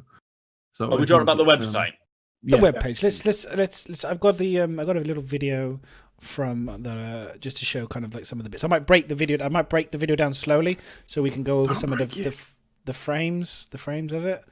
It looks like the main importance is making it more user friendly for people who, like, basically making it so it's to the point where those who don't know how to handle it know instantly, like instinctively, how to use it. Yeah. The hardcore backers or they'll just figure it out because they just spend hours trying to do that sort of stuff. It's the people who are so new to the game that are like, what they need to do is get a lot of people in that have never touched the game, never heard of the game, look at the website and think, right, well, what's that? Like, come up with the top priority questions and then just answer them as simply as possible, which I hope they've done. Hopefully, yeah. I mean, as long as it's easy to grasp. It looks pretty. I certainly said that. It's looking like a lot of modern games have got now. A load of games are looking much more like that. You scroll through, there's a lot less information just bombarded you on like we've got currently on the front screen. And there's a lot more focus on new players. This is what you're looking at. The only thing is, I think it's still a bit confusing. Probably not once you start actually clicking buttons, I suppose, but on very first look, because like most people are going to hear this game probably, I don't know, I suppose it depends what you hear about, but the fact that it's having 2 names and stuff like that, it's kind of so that you see Squadron 42 and think, well, what's that? Now splitting, because I've come here for Star Citizen, what's the fuck Squadron 42, and the other way around. and like get into the PU, get into Squadron 42, it still sounds a little bit like, well, what the fuck do you mean by that? But without seeing the website and seeing what information they have on like the hover over type thing, that might explain it a little bit easier that way. I mean, I naturally get nervous with hovering over web page. If I'm being honest, I always get a little bit nervous with them because it's usually like I look at it for ages and I kind of move the mouse up and then nothing comes down, as it were, and you're just like, oh, for fuck's sake, where's this? And then usually you get there. But I was generally quite pleased with what I saw. I think one of the best things is the mobile interaction. Yeah. 100% agree with you. It's one of the best things because I mean, the amount of times I just heard an explosion. I assume it's a firework, but you sure he's not your missus cooking another potato? Jacket potato Mark II. You sit there with a potato all over her face. Didn't catch a lie. It just exploded. Most of the time that I'm looking at the website, other than at my desk on the desktop, is in bed or having a shit. So having mobile work, so it works properly on mobile, having to press these little buttons and zoom in to try and get it on. That is good. And in modern age, it needs to be mobile friendly from the offset, to be fair. So I can imagine when you look at the phone and it's easier to find things on the Chris Roberts website than anywhere else, then then you got a problem, man. No, I think, but like to a degree, you're right. I think a lot more people are mobile now, so always right. You're going to be seeing, a lot more people are going to look at the website from a mobile device in the first place because it might be where they hear about it. When I try and tell people that when I'm pissed in a pub and I'm like, oh, have you ever Star Citizen? They're like, I've never heard of it. What? Tell me. It's a lot of shit because it doesn't look good. Or Squadron 42. But what's the website then? No, it's not Star Citizen. No, it's not Squadron 42. Yeah. What is it? Robert Space Industries. What? I think 2016 and 17, I think the mobile usage of websites was something that was a standard, It became a real standard over the last 2-3 years. So we needed to get that in as soon as possible on Star Citizen. It's what you'd say. People want to check it on their phones, people want to show other people, and say, okay, this is it. The way I look at it is if you and I, as amateurs, could probably put together a better web page for mobile phones in about an hour using some existing bits of technology and kit on other, I don't know, streaming web pages that do that type of thing than the Star Citizen one. We could do it in probably an hour and actually probably have it make it look reasonably good and quite informative and quite clean and simple. So what you don't want to forget, it's mixed in with Star Citizen itself, though. If you buy a ship on the website, it tells you in the game what needs to happen as well. I understand that it's more complicated. There's a lot of content management behind it. But in terms of the overall look of it, I mean, I'm just saying that just the way it looked, they could have cleaned it up donkeys ago. Something they said, which is so important and true, is that it's a AAA game. They need to get a AAA website. They cannot have a shoddy, shitty website because they have a game that looks amazing. They come onto the website and you're like, I'm used to it, so I don't know what the actual new experience is, but they must come to it and be like, what the fuck am I supposed to... Like, the amount of questions as content creators we get that are like, how does it work? Prove. Just watch Crytek even had a better website than them. I watched new players. I watched new streamers. Like, so I usually go down and check out the new streamers sometimes, and I've come across at least 3 or 4 people, and I just watch them struggle to figure out. And I'm there in chat trying to type it, and I'm like, I can't write an essay on Twitch, you know what I mean, for them to understand it. So then I'm going, do you have Discord? And then they're looking at me like I'm some sort of dodgy weirdo that's like, you are a dodgy weirdo. What are you doing? Well, okay, fair enough, I am, but still, they're like, why are you wanting to come onto Discord? I don't have Discord. Why do you want to come onto my Discord? Oh, I don't know. And it's like, I just want to tell you. Yeah, I just want to tell you in 5 seconds. Yeah, then I am. Do you know who I am? I just want to tell you in 5 seconds. What I have to write. Even us, and I don't know if I can speak for you guys, but even myself, when I get onto the website sometimes, you need to think too long because you're like, oh, what do I need to click again? Instead of click. I'm looking at what I sometimes have. I'm looking at that top bar and I think, where the fuck was this again? Was it this one? Was it this one? Was it this one? Oh no, there it is. And as soon as that is gone, what one? It's a lot better. Which one? That one. Okay, so I'm just going to go through the initial pages very quickly for the webpage because I'm interested about it. So we've got join the verse on the left, which is simple. It's broken it down into 3. What's interesting in that also, just going to highlight, is it says "Don't show me again" on that. So that's going to be like I don't know what the actual main page will be. Once you that's true. That's not interesting. Yeah, I've noticed that. That's very strange. That's like the initial time, the first time, which I don't think that's a good idea because you'll be like, I only have one option here. Join the PU. It's also the whole. When it says join the universe and start the adventure, both of those mean nothing. If you've never heard of the game as such, what do you mean by join the universe? Get rid of this. Isn't that the same thing? Get rid of that. Definitely. I like it though, because you have the Star Citizen one, join the universe. You have Squadron 42, start the adventure. If you from an artist perspective, this is pretty. I think it's pretty well done. Nice. It looks nice, but it's not about looking nice. It's about being user friendly and looking nice. And the trouble is, people are gonna as long as they. I mean, don't get me wrong, they just won't tick up. Don't show me this again. Hopefully, but when you go through to the home screen, should have all this information anyway. It should. Give you there will still be an option in the top where it probably will, but not click on the different ones. I think what they need to make sure they do is when they. I mean, I'm sure they do this, but it's easy to forget that people don't always do it. Is just go grab some random people, go get your mum or some of different age ranges from older to younger, and just get them to test it out. Yeah, that's what I'm looking at as someone that doesn't have a clue what Star Citizen is, and it just doesn't seem to make sense that because if you've heard of Star Citizen, you think, well, join the universe, that's Star Citizen, but what the hell's start the adventure? Isn't that you would think that means the same thing? I would get my mom nowhere close to that website because if she sees what I spend on that game, she'll break my legs. I tell you that. Why would you have start the adventure in the middle and not as if you were reading? Anyway, that's just me. But anyway, let's move on. So the next one that they come up with on the video was obviously join the verse. Blah blah blah. They show us obviously start the adventure. Mark Hamill. Mac, what the fuck was that? Breaking the silence. So we've got. They're going to drop down here. Join the verse. Start the adventure. Follow the development. So I'm presuming this page you're on now is going to be if you tick "Don't show me that." This will be the homepage. Yeah, this will be the homepage. Yeah. So play Alpha 3.0. It says on the bottom. We've got about the game, the universe, how to play, media, and then join the verse, start the adventure, follow, and then we've got shop, support, spectrum, and account.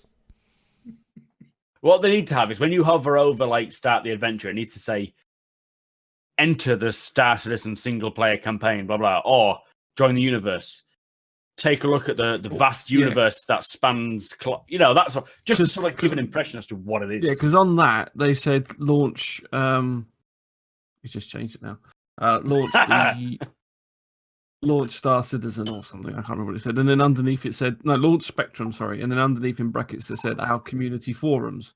So you know what that is. Although Spectrum, you think what's Spectrum, but at least you can see underneath community forums where it says. Join the universe. It should say underneath our MMO or whatever you're calling it, and then under Squadron 42, put in brackets our single player campaign. Just little things like that to make it more obvious when you're seeing it straight away. What am I clicking at, and what does it mean? Squadron 42 or a single player campaign? Oh, let's listen. Let's look at that. Just saying subtitle, because otherwise you're presuming people know what Star Citizen means and what Squadron 42 means, and they don't. Not when they first jump on that website. They may have heard of one. Come there from one or the other. Yeah, exactly. And so it doesn't make sense. And like you said, already it's confusing because you're going to Robert Space Industries in the first place. So you're getting all these different names and conflicts. Lots of different names. A little bit in your face. Names. I can see another revamp coming. But here's the question: when you first asked, Miss Major's a good point. When I first was looking for Star Citizen, I went www.starcitizen.com, and I didn't get nothing. That's what presume on any major game. It's Robert Space Industries. That's what Google is for. That's what you do, and then you go to Google, and then you figure out where it is, and that's fine. It didn't take very long; it was 5 seconds, but it was like that. What you were saying about that. That again, it's another little barrier there, a little bit of an obvious thing that could be fixed. So I agree with you on the naming stuff. MMO, single player campaign makes sense. It's pretty straightforward. A Homo sapien will lose his interest within seconds when he can't find something. So his split second. Working in the retail industry, I know how thick the average population is, and you need to spell out everything. You need to literally put things as plain and simple, black and white. This is this. This is this. Otherwise, I don't understand what you say, people Ryan. are going to be like, because this is. This is again another example. They got step into a new world, a ship for every ambition, and plan your journey. What does that all mean? What does it like, even mean? now, I've seen it, but Double step rainbow. into a new plan your journey. What does that mean? Like, Well, he clicks on it. So here you go, planning your journey. I click on it, and then I don't know if this is a fit. I mean, we're speculating quite heavily on what we've just seen. They're like titles that don't mean anything to people. Though. Explore. Yeah. So 5 ships in this class. Exploration. It's trying to make it look nice, but you're forced to click everything. And although they want you to eventually click everything on the page, that's not what people do. People want to know what they're clicking. To be honest, I like the clicking idea. To be honest, it's kind of making people choose a certain path rather than being able to do everything. It's kind of making you think, well, if I buy that, I mean, all they need is what it is, how to buy the game, so your basic starter package and the other options, and then go into details. They don't. I mean, we don't really know what the final site's like, so I guess. Yeah, I know, but I think I'm just going through what we've seen because I think it's we haven't got a huge amount else to talk about. But no, it's fine. I like the visuals though. It's beautiful. Again, it's that whole visuals, but then you got to get past the visuals. Be a lot better. There is a very strong message in it though. Be who you are. Thank you. What does that mean? That's very deep. No, on that website, be who you are. I think that's a very So strong if you want to message, drink Schlur, you should just say "fuck you all." You know, if you want to go to how to play, if you want to go to Lloyd's bar in a dress, you know, be who you fucking are. You know, just do it.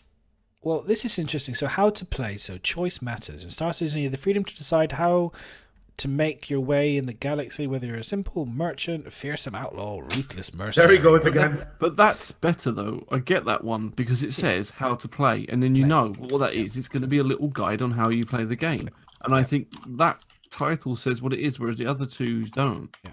Where and it then says got a hanger about the tutorial. game, why do you have persistent universe? Well, what do you mean about the game?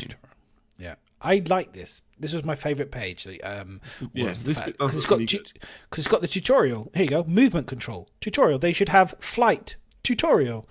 Basic flight buttons. Blah blah blah. Tutorial. That's it. Without reading the description, you can look at that and instantly know. Right, that's for movement. That's for hanger. Like that's what you need. A lot more of that. Pop into your face. Exactly what it is. That's all I'm saying. And then they're obviously showing us that it's going to be obviously for your. We were talking about for the mobile phone back, so that's really cool, and I agree. I think this is fantastic to have it on. Much easier to use buttons and stuff, just so much better. Moby Glass and all that stuff. So this is good. And then now this is Schweinster. I'm not quite sure what that means. Schwester, which means sister in German. Sister. Okay. Yeah, I don't know why it says Schwester, but okay. And then this is. I guess this is Spectrum. Another 500 quid from DX Racer, Mac, eh? And that was it. Yeah. Big round. It's already he's ripping. Hang on, this is if I can go. That's why I keep leaving. So I'm guessing this page is about where the They said there's going to be an element of it about the development of. Oh, this is the development. So this is an update on the development where that's the development broken down into different things and how they are on it. I think. I mean, I'm going to say that looks like the most confusing piece of shit I've already seen. Again, I'm already like, wow, that looks really confusing to me as a layman. I'm like, lots of boxes. It looks neat, but it's like lots of boxes, and I'm just like, oh god. But I'm sure it's simple once I kind of figure it out. That's not. I don't know if that's for the average Joe. That's probably for more the nerds out there, I guess, that want to know this stuff. It's more when you nerds, are we? Well, it's for anyone buying a particular ship, isn't it? Like if you've ever bought. You always have a slight interest in every ship, but when you own a ship, you read everything about that ship. But that doesn't finite details, and that's what it says. That doesn't make sense in terms of like it says, say the Vandal Blade. Then it says ships and vehicles too. Well, it's placeholders. It's placeholders. It's like Lorem Ipsum. Yeah. It's just an idea of what's going to happen. I'm foreseeing, like we were saying, a continual need to do new web pages again. Just like I just feel like I do think they're going to have to go through many more iterations of this, just even though based on what we've seen. I really do think. Yeah, the more they add to the game, they'll need to do that. The more they bring into the game, the new stuff they add to the game, they'll need to keep updating stuff as time goes on, because it's like the controls. We see these control changes because so much more is changing in the game. It's always going to iterate until they get to the point where they're like, right, okay, this is kind of final. Let's just leave it at that. I expect. So yeah, I mean, if there's anything, that's pretty much the webpage stuff really covered, and ATV in terms of what they covered, which was a really short ATV. I'm hoping we get back. When do you think we're going to get back to the studio reports? Next week? This week? Well, I don't know. They are going to have Reverse the Verse is coming back. I don't know if you saw that.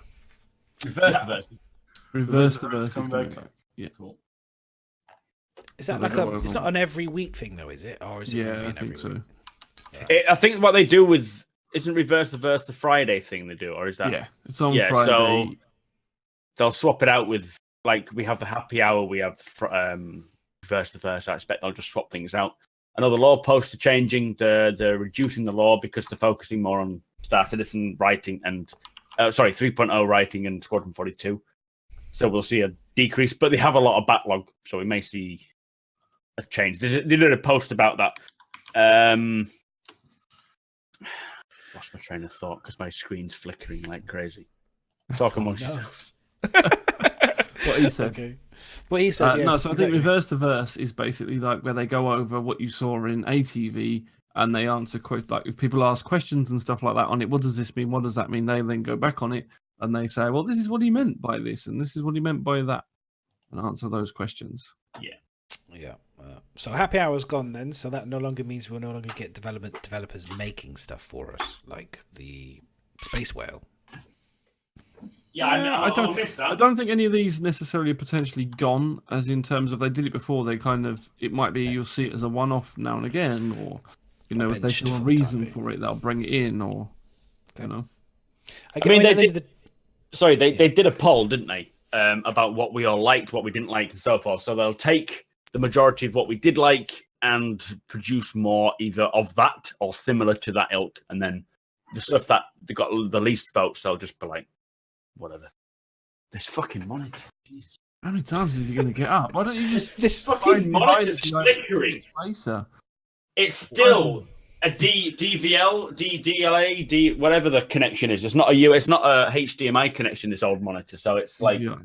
Oh, you got one of those like old VGA ones. Are you running an NVIDIA by any chance? Because I had a similar issue over the last few days that my monitor is going black and then coming back. Are you seeing like lots of green dots and then it goes? And lots of blue dots on the screen. Yeah, I had the same issue. I think it's a driver issue from NVIDIA. I'm gonna buy another Asus. I swapped out my HDMI cable though, and it stopped doing it. So I don't have HDMI. It's VGA only. I've read it on a forum. Grab a different VGA cable and try it with that. I think I'll fucking have to.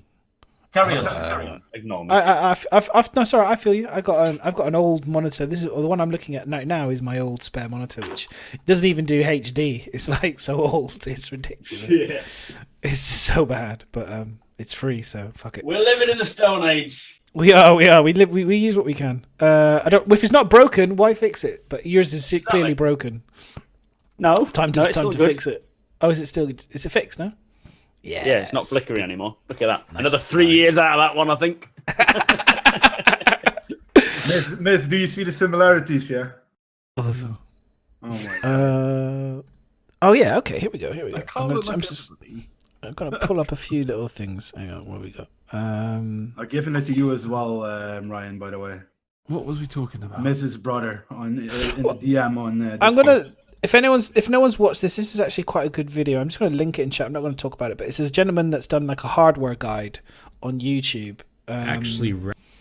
Which is really, really good. So if a lot of people are having problems with their computers or understanding like what kind of performances you need to play the game, this is really good. It's on Reddit, but some people may not have access or like to go to Reddit, so I'll do the hardware for you. So there you go. That is a really good link to Alpha 3.0 hardware guide. Well worth watching. I watched it, and it's 20 minutes long. It's well worth it, just to see the performance and stuff, what computers you need and stuff. I'm trying to think of what other good things we have. Hang on. Yeah, we've got two really cool things. One is the hang on, where was it? I'm going to try and dig it out now. Yes, here it was. It was the Arrivals thing, which I never did notice this. I didn't notice this before, but on the there's an Arrivals and Departures board. If I can zoom in here, and so they will have potentially your name. That's so cool. Like, you can actually see the flights and the numbers and stuff. So I'm kind of like, I'm hoping we can name our ships and like coding and things like that. So we can actually have, could you imagine like the fun you can have if you name your ship? It isn't always good for stealth gameplay because people can basically track you down and tell you where you're freaking going. Well, but then you can mask your ship, can't you? You'll have to mask it and say you're something else. It would be a real cool feature. Way to track someone knows about something that will eventually make it in where you could, like if you're at one landing pad unloading and you're looking for crew, or you're heading off to somewhere else and you're loading up, you can say the Nomad Caterpillar, my cat, is loading, needing a gunner. If anyone's available, you'll look at this and you'll be like, right, platform J45, let's go out there and accept the job.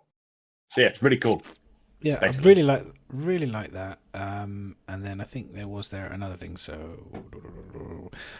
bug fixes. That was it. Reddit one. There's a huge list of bug fixes this person was talking about. We don't have to go into huge amounts of details on them, but it was just talking about bugs and stuff. So well worth having a read. I was just curious if anyone's got any off the top of their head now. Is there any bug that you wish you could fix right now for 3.0?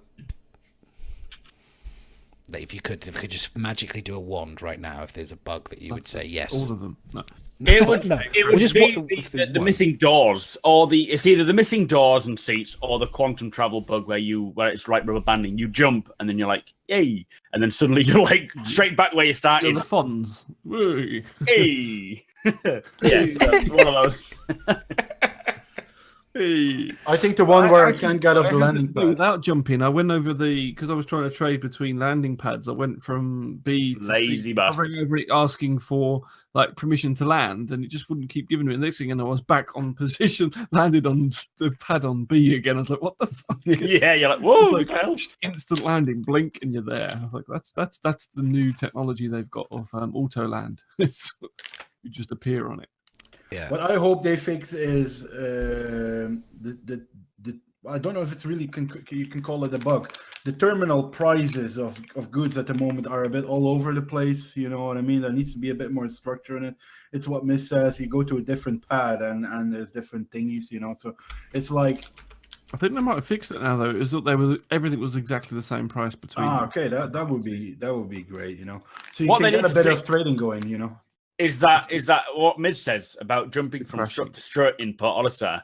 There's no way Port Olisar struts should have different pricing. Prices, yeah. They should be the same all around, because someone on one strut will be like, mate, you realise you're charging like twice as much as. Well, they wouldn't be. They'd keep quiet, wouldn't they? They'd be like, hey, I tell you what, let's fucking undercut them by like 50%.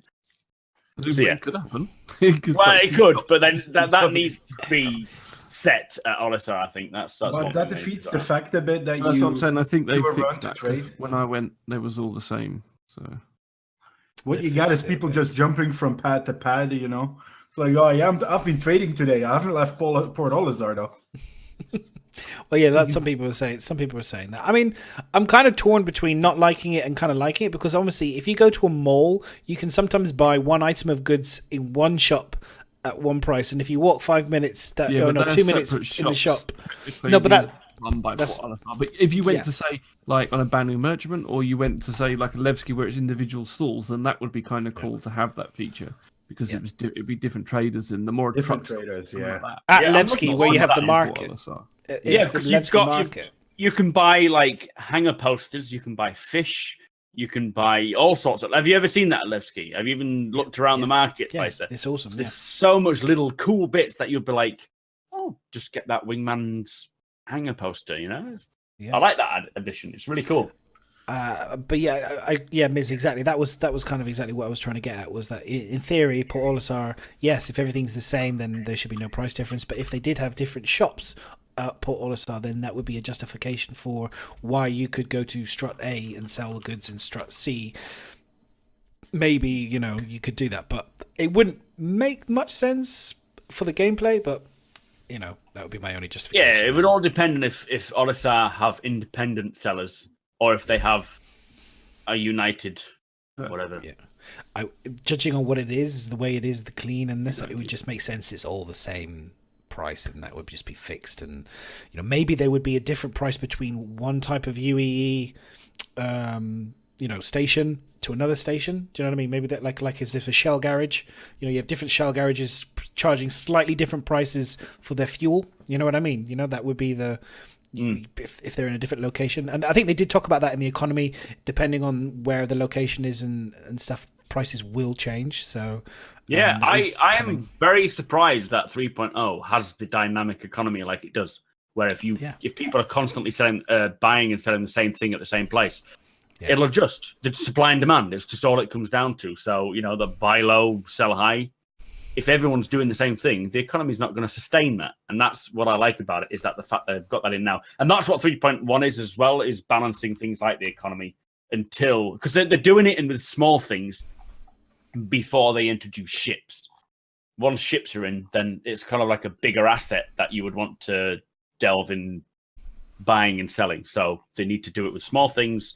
Then they'll introduce other bigger things and ships, and like maybe even get clothing and weapons before the ships come in. We'll see. But I agree. First time I've done the cargo running, this patch today was the first time I did it, and I really was impressed. I mean, apart from obviously losing, it crashed and I lost, one of my deals. Literally, I think we're on the same server and it crashed, and I had just bought.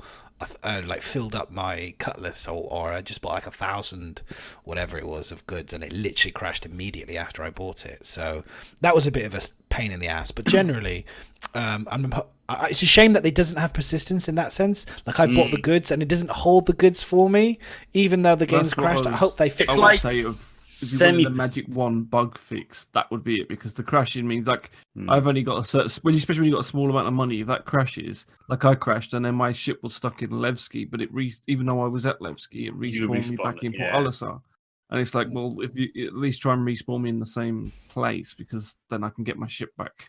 Do you know the bug that I want fixing is when I crash my Caterpillar with $100,000 UEC worth of cargo, that I don't lose it all. I mean, what a shitty bug that is. Yeah, I flew into Levski with like 100,000 worth of cargo and crashed into the planet, or the asteroid. All blew up. I lost everything. What a shit bug that is, Yeah. But it could have a bit of element of tension to it though, because like Madness goes, well, do I trade big or do I go balls deep and spend all my money? I traded big. It was a bad choice. Yeah, but this is it. Isn't that a bit of fun though? For now, it does add a bit. Yeah, I mean, considering we don't have much else to do, really, that works quite well. It is that kind of. I'm trading a little bit now at the beginning to get to a point where I can say, right, I've got this excess that I can potentially lose and not be shit, but it's a good chunk. Or do I just go, fuck it? I'll just go 95% and do a big, Aquila run and pray to God that I don't get interdicted, or it works out really well. And then you're thinking to yourself, I hope that no one's stream sniping me, because it's perfectly possible someone could be stream sniping me right now as well. So it's certainly adds to a bit of tension. I went balls deep with my my full 100 AUC cargo. Big loss of that. Big loss. It was still all in. It was complete incompetence. It was so funny though. Miz was like, "Okay, so I'm just going to buy this." I mean, to be fair, I cocked up as well. I did actually have a faceplant moment because I reclaimed my ship, thinking that it would include the cargo, and then I flew all the way with my ship back to Port Olisar. Everybody in chat let him carry on. He flew all the way back. Where's my cargo gone? And then I was like, open the back, and then I was like, I didn't think about it. I just literally just wasn't thinking. I was just like, Didn't you think when you walked in, it's empty? Yeah. You would have thought that would have been a clue, wouldn't you? But Well, you know, you're too hyped. You're like, this is going to be a good day. yeah, I know. I was like, its server's running well. We Cargo's made it. full. We People landed. probably said it, but he's never listening and he's never reading chat. No, so. Yeah. I was reading chat, but no, it was that was you got to fail to learn, right? And I failed epic, so I learnt pretty quickly. So that was good. But yeah, that did a good snapshot on that today. That bug would be good. You have to fail again, and then you have to fail and go beyond. Go beyond failure, yeah, for sure. Well, we're very good at the fouling part. Yeah, that was very good at the fouling part. I wish I could give Miz money. That was the thing that we're talking about, giving money. I was like, he's so broke, and or maybe we could share the 3 units of aluminium. I said, can I just sit in Port Olisar with a hat out and go? Oh, can I? A busking mechanic. This busking. Please, somebody buy my free aluminium for more than the station's going to pay. I don't know what you were doing there, Sol, but that didn't. So that it was. All we saw was one hand. We can only What's see the one hand? hand? What's the one hand? We can only see one hand, mate. That's fine. I do that in public. It gives me a. You do that in public? Well, you're in the right place. You're in the asylum, so you can, carry on. Just start throwing shit against the wall. It's fine, no problems. Start painting, doing a masterpiece with your own feces. But that's true though. Like we were saying about the busking thing. But in the ship though, for me, like I would like to be able to, for example, Mac, we could split the cargo. So you could buy half the cargo. I could buy half the cargo of what we've got, and then we take the ship, and then we would do it together, and then we would trade what we've added to this one ship to sell, and then we both make a profit, and then that way we could both fly one ship. Okay, go for it. You can just maybe an option where you can say, okay, I want to share this loot or this run with my party members. Mm-hmm. So you just have an option when you buy, say, profit for party leader, profit to share with party, something like that. Yeah, they will have an app on the mobiGlas which will allow you to share the loot. Allow you to, like, if you're especially org management apps, because that's still to come. There's a lot of org management that's coming out of Turbulent and so forth. Yeah, being able to split, because obviously, if you are the owner of the ship, the captain of the ship should get more for the sake of expenses like fuel, maintenance, that sort of thing. So they need to get a bigger load than your average like mopper. So yeah, it's gonna get split between them. What the fuck are you laughing at? Can we get some money for how many times he's gonna touch that toilet roll? I'm mop. Done. I'm out of beer. There's no more spillage. All right. I had an accident. The euphemisms of choking chickens and toilet paper around and all sorts. It's just unbelievable. I froze a beer. It's a problem that we all have to face now. Oh, I've done that. Do you know, I freeze. I hate it when I do that because then you kind of go, it's all the gas is gone, but you still kind of drink it. Well, I did used to anyway. I've done that in my mate's freezer once and got wasted afterwards, and we found out the next morning. Yeah. Oh my god, the mess. Because they explode, basically. But that's the thing. That's what happened. I brought the beer back. I didn't realize it was frozen. You tapped it on the table. And then just foam everywhere. Yeah, no. So I'm salvaging what I can. And so far, I've got half a glass of floating. I don't know if you can see it. There it is. Put it in a microwave for a moment. I'm not going to fucking microwave my beer. We've seen what happened to the potato. The day of microwaving shit just to see what happens. Yeah. Madness. Well, this was the Asylum podcast. See ya. See ya. Yeah. Thanks for watching, everybody. Did he expect us to carry on talking? Should we just sit here in silence and let him come back in the subject before he just walked off? You can't just talk about Max choked chicken all the time. Yes, we can. Oh my god! I heard every single word of that. It was hilarious. Okay, so the last.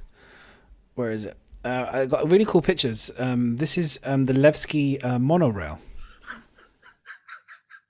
That hat sticking out with the ball on it. My next purchase is going to be a new monitor. Well, wow, I love it. We've got a whole new show, but nothing changes, which is a good thing.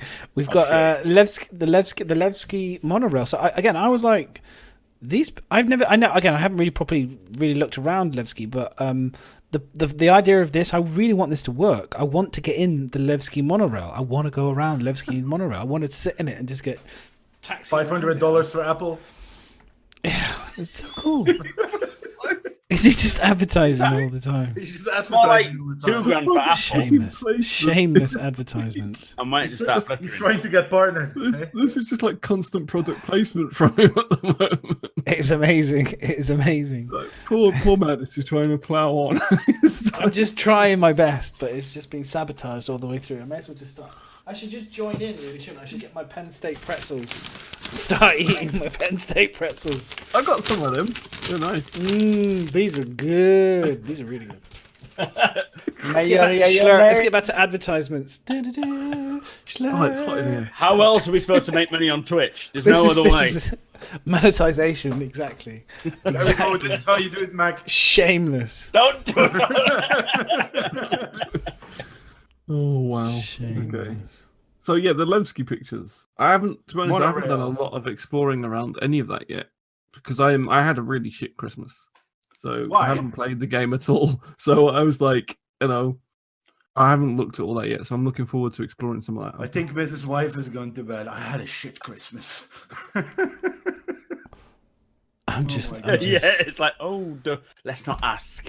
In case. I'm just covering Mac at the moment with the more appropriate video.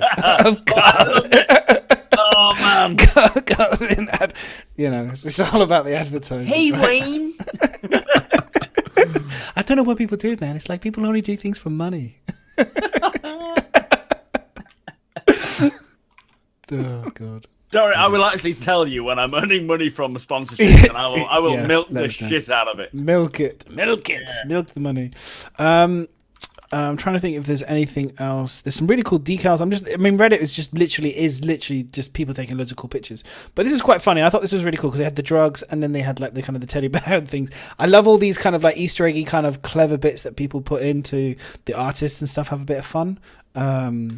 So I'm a big fan of all this stuff, and I hope people post lots of this as they come across it. All these more and more of this stuff. It's great to see. I probably still have a couple of bags of drugs. It doesn't look like that, I can tell you that.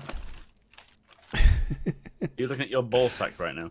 No, I was going into my drawer. Your drug drawer. My drug drawer, yeah. I'm trying to think if this. Oh, hang on, here we go. This is a video. This was something I found. I don't know if anyone else has seen this. Have you seen this? Let me see if I've got the right location. This guy found there's a shield bug. I don't know if this has been fixed. Now, anyone can correct me if this has been fixed. Hang on, I'm going to bring this back up. There's a shield bug in the cutlass. I don't know if this is 100%, but if you watch the video, he shoots his gun. Cutlass and the shield's activated, and I found this. And then boom, look. The doors are open, and the shields, look, he's shooting through the ship. And the shields don't trigger. That will be a bug if that's the case. That's working as intended. Oh, here he goes. Let's try this. Taser. Taser.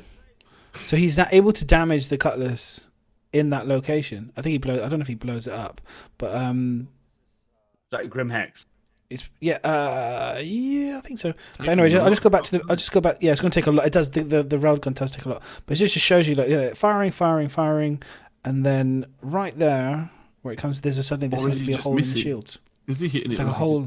I think he's hitting it. Hang on, we'll move on a bit. Oh no, that's Arena Commander. That is. Yeah, that is. Not that it matters, but it's Arena. Arena Commander. There's a lot. This is probably part of the 3.1 patch that comes in with a lot of balancing. They've got the new shield tech as well that's coming in. I think it was supposed to be in the demo that we saw for Squadron 42, but it won't work properly. Where every ship will have a more dynamic shield to the shape of their ship. GPU rendered, is it? I don't know if that's right. No one can help. Fucking great.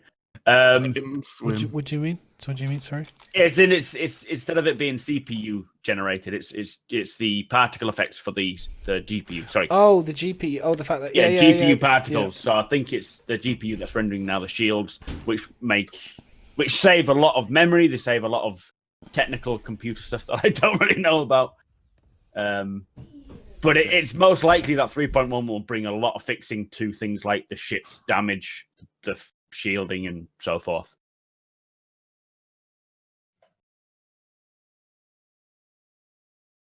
Anyone fucking mention anything about the shields? Sorry, no? I was muted. I was muted for a second. Shit, I was going to say they have. I know that they're doing the GPU stuff as well to do with Spectrum, and they were going to do the VoIP stuff. Is going to be using GPU as well, right? From what I understand, wasn't it? Well, it's going to be doing. So it doesn't surprise me that they're going to start to split systems and try and save obviously CPU memory, because you just can't keep going up and up and up, because our CPUs will literally melt. You will have to have the latest a huge CPU in order to play this game in alpha. Like they have to about that big. A huge GPU. It's gotta be fucking mad. I mean, imagine and a huge GPU of fucking amount of fucking thermal paste. How much do you think that they will eventually, once they optimize, will switch over to graphics, to be graphics reliant? Do you think will be a 50-50? Do you think, or will go more to GPU and less CPU? It will depend on how if the GPUs are increasing in performance, then there's no reason why they can't utilize that. It's all dependent on what is released from the companies that produce that particular component. If like the GPUs now have the ability to have high memory, so that's why they're utilizing it, I believe. My fucking monitor's flickering on and off. I want to take a picture, but I feel like I'm being. Make a picture. Just hide the logo. Hide the logo. Yeah, there you go. Strike a pose. Knows exactly where it is, though. I'm gonna wait for it to happen because I can see it. Just gonna sit there while he takes a picture. Wrong one. It's not fucking working. It flickers on and off, and then it comes back. So how would you want to make a picture of a flicker? Isn't it better to make a video? Quick button. Flicker. You're about the website. With a flickering. Flicker. Wait, that's true. I can't be asked anymore. Fuck you all. It's gone. Stop it. Right, let's move. Questions now. We can do questions. Do we have questions? Did we even open questions? I didn't even know. I did open it. We got 3 questions. Wait, anyone else? Oh, by the way, if anyone wants to just brackets questions, and we will, brackets. Let's do questions. I think the last thing I was going to say was wrecking gear weapons not working, but we'll save that for next week, and then it's something else.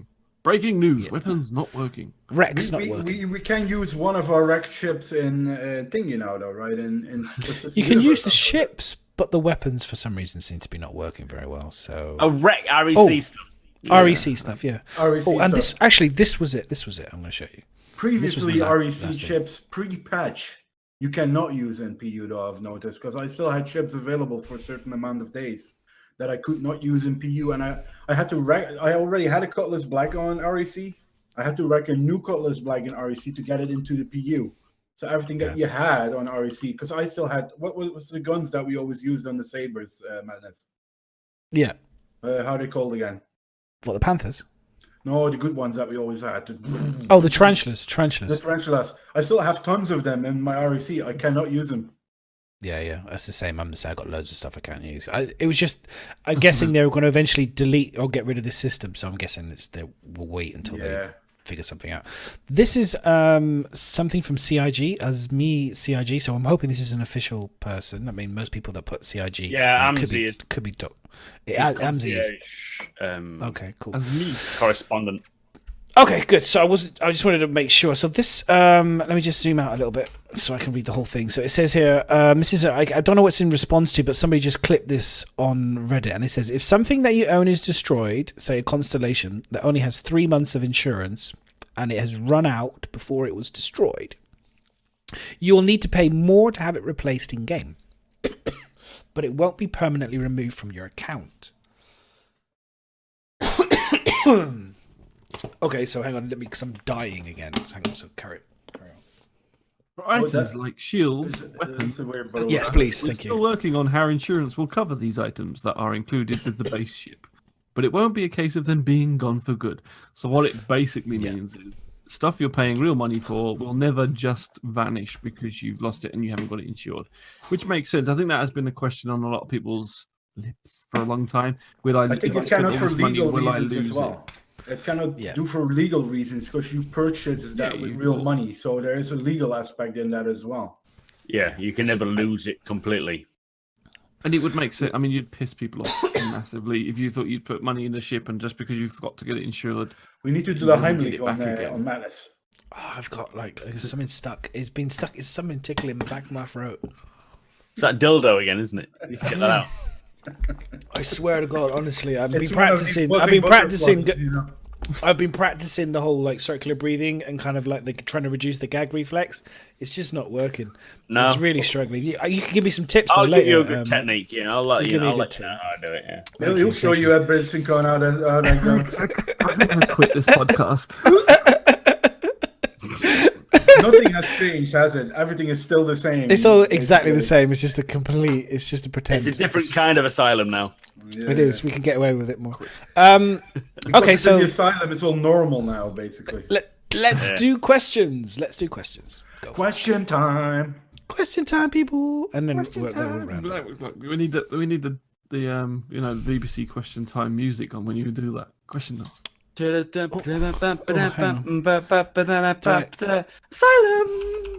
You know what? We'll do it. Let's do it. That's on my list of things to do. So we will get.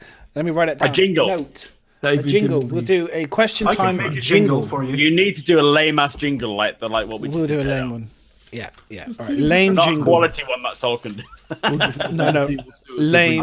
I have to be honest. I recently got back into my music production again, so I could make you a crazy thing for as an intro. I'm working on a techno track actually. Techno. Okay. Minecraft. I can probably exactly at the same time then. Minecraft. Wow. Anyway, great minds think alike. I love the fact that we're questions. Let's do first question. Let's roll in with it. Let's see if we get any more questions. First question is from Gundam, and he says to Mr. Soul.create, why are you in this podcast when you never play Star Citizen? Soul always plays Hellion. Can I say something, Mr. Gundam Citizen? You are probably a great person. No, fuck you. And I know you don't like me, but that's fine. You know, we're all different. You know what I mean? And I probably play this game more than you know. I'm just not waving around with it on Twitch all day as I used to do. But it's fine to sometimes, you know, be a bit jealous at a person or something like that. It's all natural that what people have. So if you want to come and chill with me, I invite you to my Discord and we can have a chat about it. And we can have a drink together and kiss about it. Let's talk about it. You know, it's all fine. But what I like is that I played more than enough Stars. Okay, let's move on. Go past Soul whilst he's talking nonsense. Let's get to question time. What I like is that you were complaining about the smoke in your face, Soul, and then you vape. I just saw this actual real smoke, so I was thinking, is that smoke in his face? Hang on a minute. Next question is from the prisoner, and he says, can you explain object container tech? Many seem confused at what that means. Yeah, 42. Oh, God. We explained it earlier, didn't we? Didn't we explain it really well earlier? We covered it. If you missed it, then the podcast will be back up on YouTube. You'll be able to watch it on there, and we explain it crystal clear on a section of the podcast. Just watch back. This is where you come to get facts. This is it. This is all facts here, baby. Nothing but facts.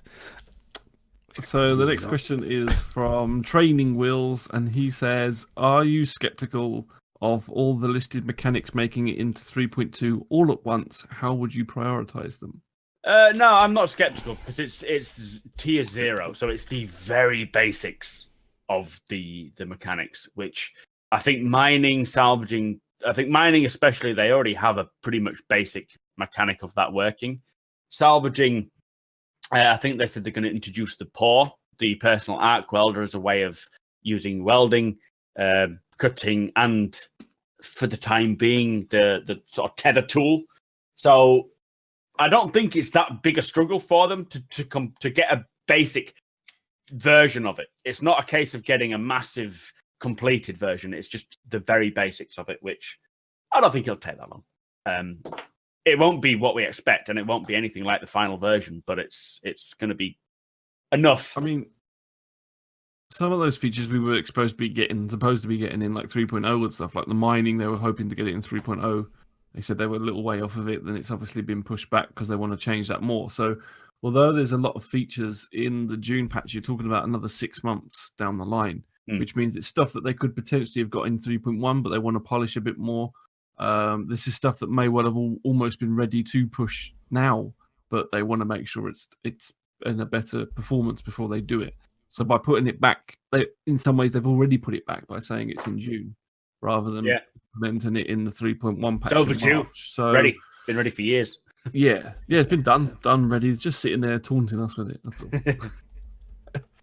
So yeah, I think there's not a huge. I mean, from that schedule report that we've all just read out earlier, there's not a huge amount promised. So there's quite a few mechanics on that one. I grant you on that, but I do think some of that is stuff that we know was almost or should have almost been done. So I think it's definitely doable. I'll be interested to see about repair and refueling. I would hope they would use the Starfarer for refueling, but repair, I'm not sure what they're going to have in terms of. But I assume it's not going to be a ship like the Crucible. We're not going to see the Crucible for that. We're going to see more of the personal arc welder of welding and fixing things. It could even be a case of let's have a laser that just, handheld laser that just automatically repairs things as a basic tier 0, just to get the functionality of things being repaired rather than how you actually go about doing it. Yeah. A bit like a cross key that you have in your car, so you can take a tire off and put it back on again and drive home on your spare tire. It's not generally the process of doing it. It's the getting it done by hand. But like say the mining, if you had it on a very basic thing, you could have the prospector go up to a rock, shoot it, and then it fills the tanks in the back of different materials. You're not really seeing much. We don't know what tier 0 means. Basic thing, Wait and see, I guess. I mean, I'm skeptical. The question was how skeptical, right? I'm notoriously skeptical. And in terms of prioritizing, personally, my priority is obviously combat. So I'd like them to improve combat as much as possible because it's PvP. That keeps people entertained as well. Adds a bit of tension. Improve the entertainment of that. I actually want farming in, but that'll come in hopefully with the land. So they've got to do the land bit first. So I'll just have to wait for that. What's the thing? The economy. Passing the economy, and the priority for me is getting ships. Their reason to spend money in game and to grind.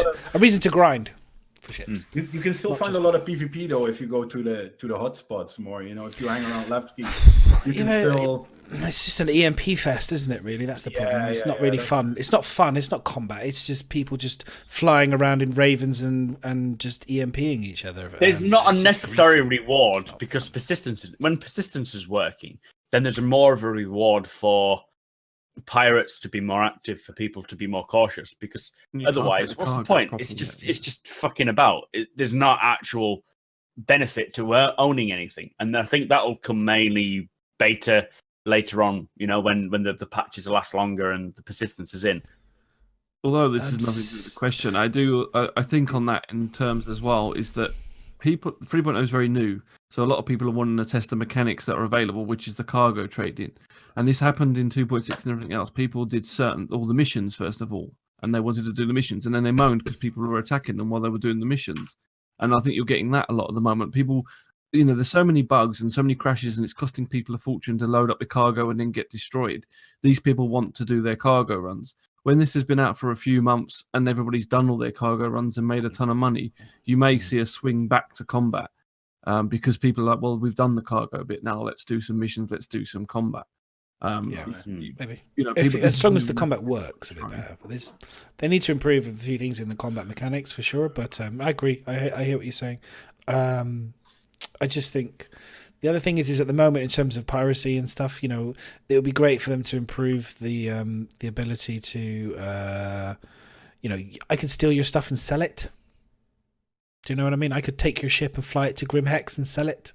Well, we don't know with these little interim type of patches if these sort of things we will see improve. Like combat and that, they might be little patches that are not mentioned in that. That would be a priority for me. Fixes that are constantly coming through. So that would be a priority. I think for me to be first, one of the first kind of combat things would be to be able to sell stolen goods. That would be find a fence. I'm surprised with the economy at the moment. I'm surprised they haven't introduced a fence for those who steal. So I suppose hoarding and breaching would be the next. They would need that in first before they have a fence. Because we can't pick the boxes up because the boxes are too big. So there's so what's the point in having a fence if you can't actually sell anything on? So you can only steal the person's ship. Which you can't sell. So which you can't sell the ship. They will probably come very similar times, and it will be the very basics of that gameplay until they have it more fleshed, and then they'll just like everything. They'll get the tier 0, which will be very very basic, and then build. I would like that. I'd like that. That would be a priority for me. That would add a lot more fun and tension, and you would bit more untrusting of people, and because a lot of people are going to get trusting of people because people are not really going to steal stuff now because you can't sell it. Okay, next question. Edison Trent, do you think we will get more ships as will we get more ships as just the whole sea in 3.1 since most of the 3.1 ships are already in game like the Prospector and the 85X? I would like to see I think the Razor, the Reclaimer, and the Hull Sea are practically ready. But it's whether or not they'll introduce them without the mechanics, which I think they should. I wonder if we're going to get them dropped when they're ready, rather than being held for a big patch or anything like that. I think they will. They will drop them. I'm hoping that the big patches they have covered what they're going to put the main focus of each patch. They've got the focus. So things like clothing, weapons, ships, armor should hopefully be just a byproduct of whatever's ready at the time. Yeah. And hopefully, if the Reclaimer, the Hull Sea, the Razor's ready, they'll just introduce that when it's done. Like when it's ready, and then they'll, like the Prospector, they'll introduce the mechanics later. Because the sooner they get a ship into the game, the sooner we can be testing it and finding the bugs and quashing the bugs so that when the mechanic works, we're not being sucked out of the ship. We're not being fucking, glitching out of the hull or whatever. Get it in game as soon as possible so that we can test it first. Yep. Okay. Nailed it. And the Terrapin, sorry, Terrapin, ooh, I would love the Terrapin. I would love the Terrapin. Something to do with the Terrapin, like scanning. They were this close to getting scanning mechanic in for the demo of Squadron 42. And it's not just like what the intention they had when when you went over to the Odin 1's moon to speak to Trio, who was in the location. They had the clusters of shit from satellites that have been destroyed. You remember on the demo you were supposed to go over, speak to Trio, the advocacy agent. You're supposed to scan that area and find her and track her down. You're also supposed to scan and realize that the pirates were masking their IDs as someone who has been dead long since. And also, when you go planet side, you're supposed to scan to find a good entrance into the Saliva base, but scanning wasn't working, so they removed all that. Well, how did they know to go there? How did they know to go there? And that was supposed to be ready. So the Terrapin may have more of a mechanic when it comes out than anything else. It would help the Herald as well, because the Herald, is... any ship that has like the Aquila, any ship that has a scanning suite thing should have more of ability, and that should be out pretty soon, I expect.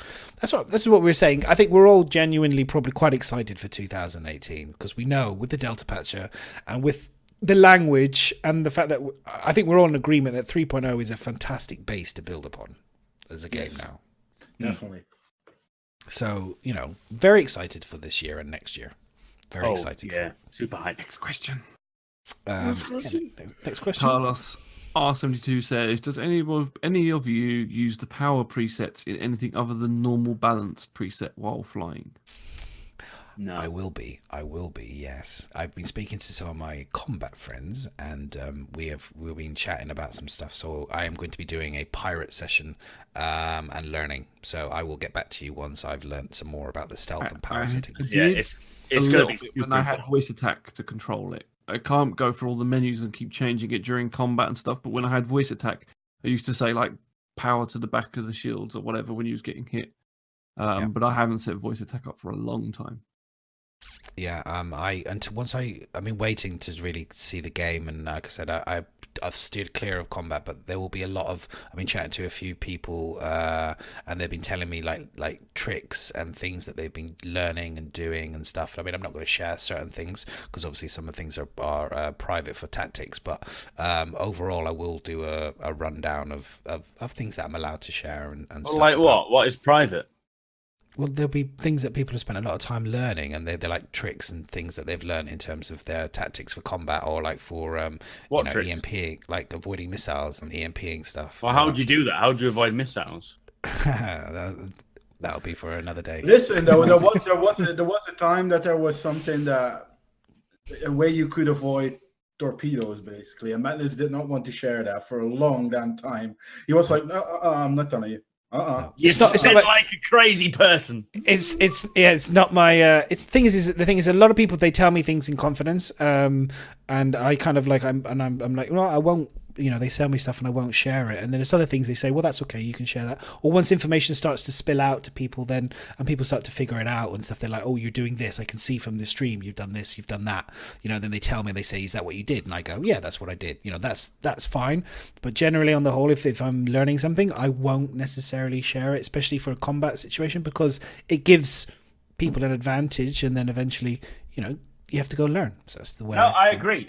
When it comes to like org training and things, you will show, like if I do videos, I'll show little snippets, but I won't show the full org training session, because then you'll know our tactics and you'll know how we do things. Yeah. It's just part of that, we have to. First. Yeah, exactly. It's too easy just to teach you. I mean, I remember, I don't mind teaching people things. I've never had a problem, but if I'm asked to not share it, I won't share it. It's that simple. Well, yeah, you have to be. The pom-pom loyalty. You gotta be. He's sharing Nike or some sort of like Quicksilver on the back, like logo in the screen. What brand is that hat, Mac? Where did you get it? What was the price? It was a Christmas present. Oh, okay. O'Neill, I think. Not from O'Neill. I don't know an O'Neill, but it's O'Neill. Okay. Just in case anyone wanted to wanted to sponsor my stream. O'Neill? Did Neil give you this, yeah? Yeah, that's another 200 quid just then. Oh, Neil, yeah. God, unbelievable. Anyway, next question from Mr. Dirk says, do you think that the object container streaming being planned for September update should be swapped with the optimization update planned for March? Why optimize in March when you have to do all the work over again after OCS is in? They are still putting patches out now. We are getting updates and patches and things. So it's different. It's a different optimization. The optimization that's coming in March is to make sure that, like you said, with the graphics on the shields, we're making sure that things run smoother, that textures load properly, and that sort of thing. Whereas the object container is about making sure that not everything gets loaded when you're not there. They're different technologies. They have certain techniques that they know will make a big difference, which they are working on because it's new tech. But they also have the classic tech that every game goes through when they optimize stuff. That is going to be a constant thing throughout development. But this big tech stuff should, fingers crossed, make a big difference when it's eventually ready. But the normal stuff is just stuff they'll constantly do all the time. From now till we all die. Forever. Forever. I need a wee. Yeah, well, there he goes again. £500 for the expenses.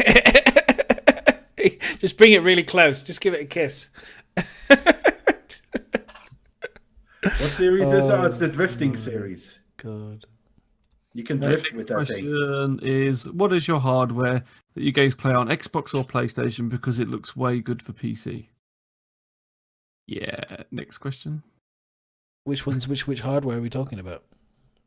I think this man, if he can tell me his dealer for what he's smoking, then let him know. My Discord, I posted it earlier. I don't use Xbox, but I do have a PlayStation 4 and I do have an Xbox controller. I'm a console person myself, so and a PC person as well. So I play whatever games. I just game, so I don't care. I'm a gamer. So yeah. Okay, so the next question again is from Dirk, and he says, no mention of purchasing ships in game with UEC on the schedule report. Should we still expect it from 3.1? Well, we kind of covered that. We hope that it'll still be in for 3.1, but at the moment it's not listed, so they're not being held to it, I suppose. Yeah, they're keeping themselves. They're keeping that one. Yeah, they're keeping that to themselves. But I really do. Yeah, we spoke about it. Next question. And the next question is from probably the same troll that asked the last one. When will this game come to Xbox One? Since the Xbox One can easily run this if you pay $2,000 for a PC, so can the Xbox One. Right. I mean, it's an interesting thing if whether Star Citizen would ever go on to console. The reality is that I can't see it happening because the requirements will be, they constantly seems to be requiring too much power from what I can tell. I mean, the CPU at the moment is like. So you never know. Consoles might get good in a couple of years' time and catch up, but could do. But then Star Citizen, I imagine, will be constantly. Possibly. I think the only chance that's never say never. Star Citizen is Squadron 42 as a consolidated version. Is it me or is the foam coming out even more at the moment? On the right side. Put the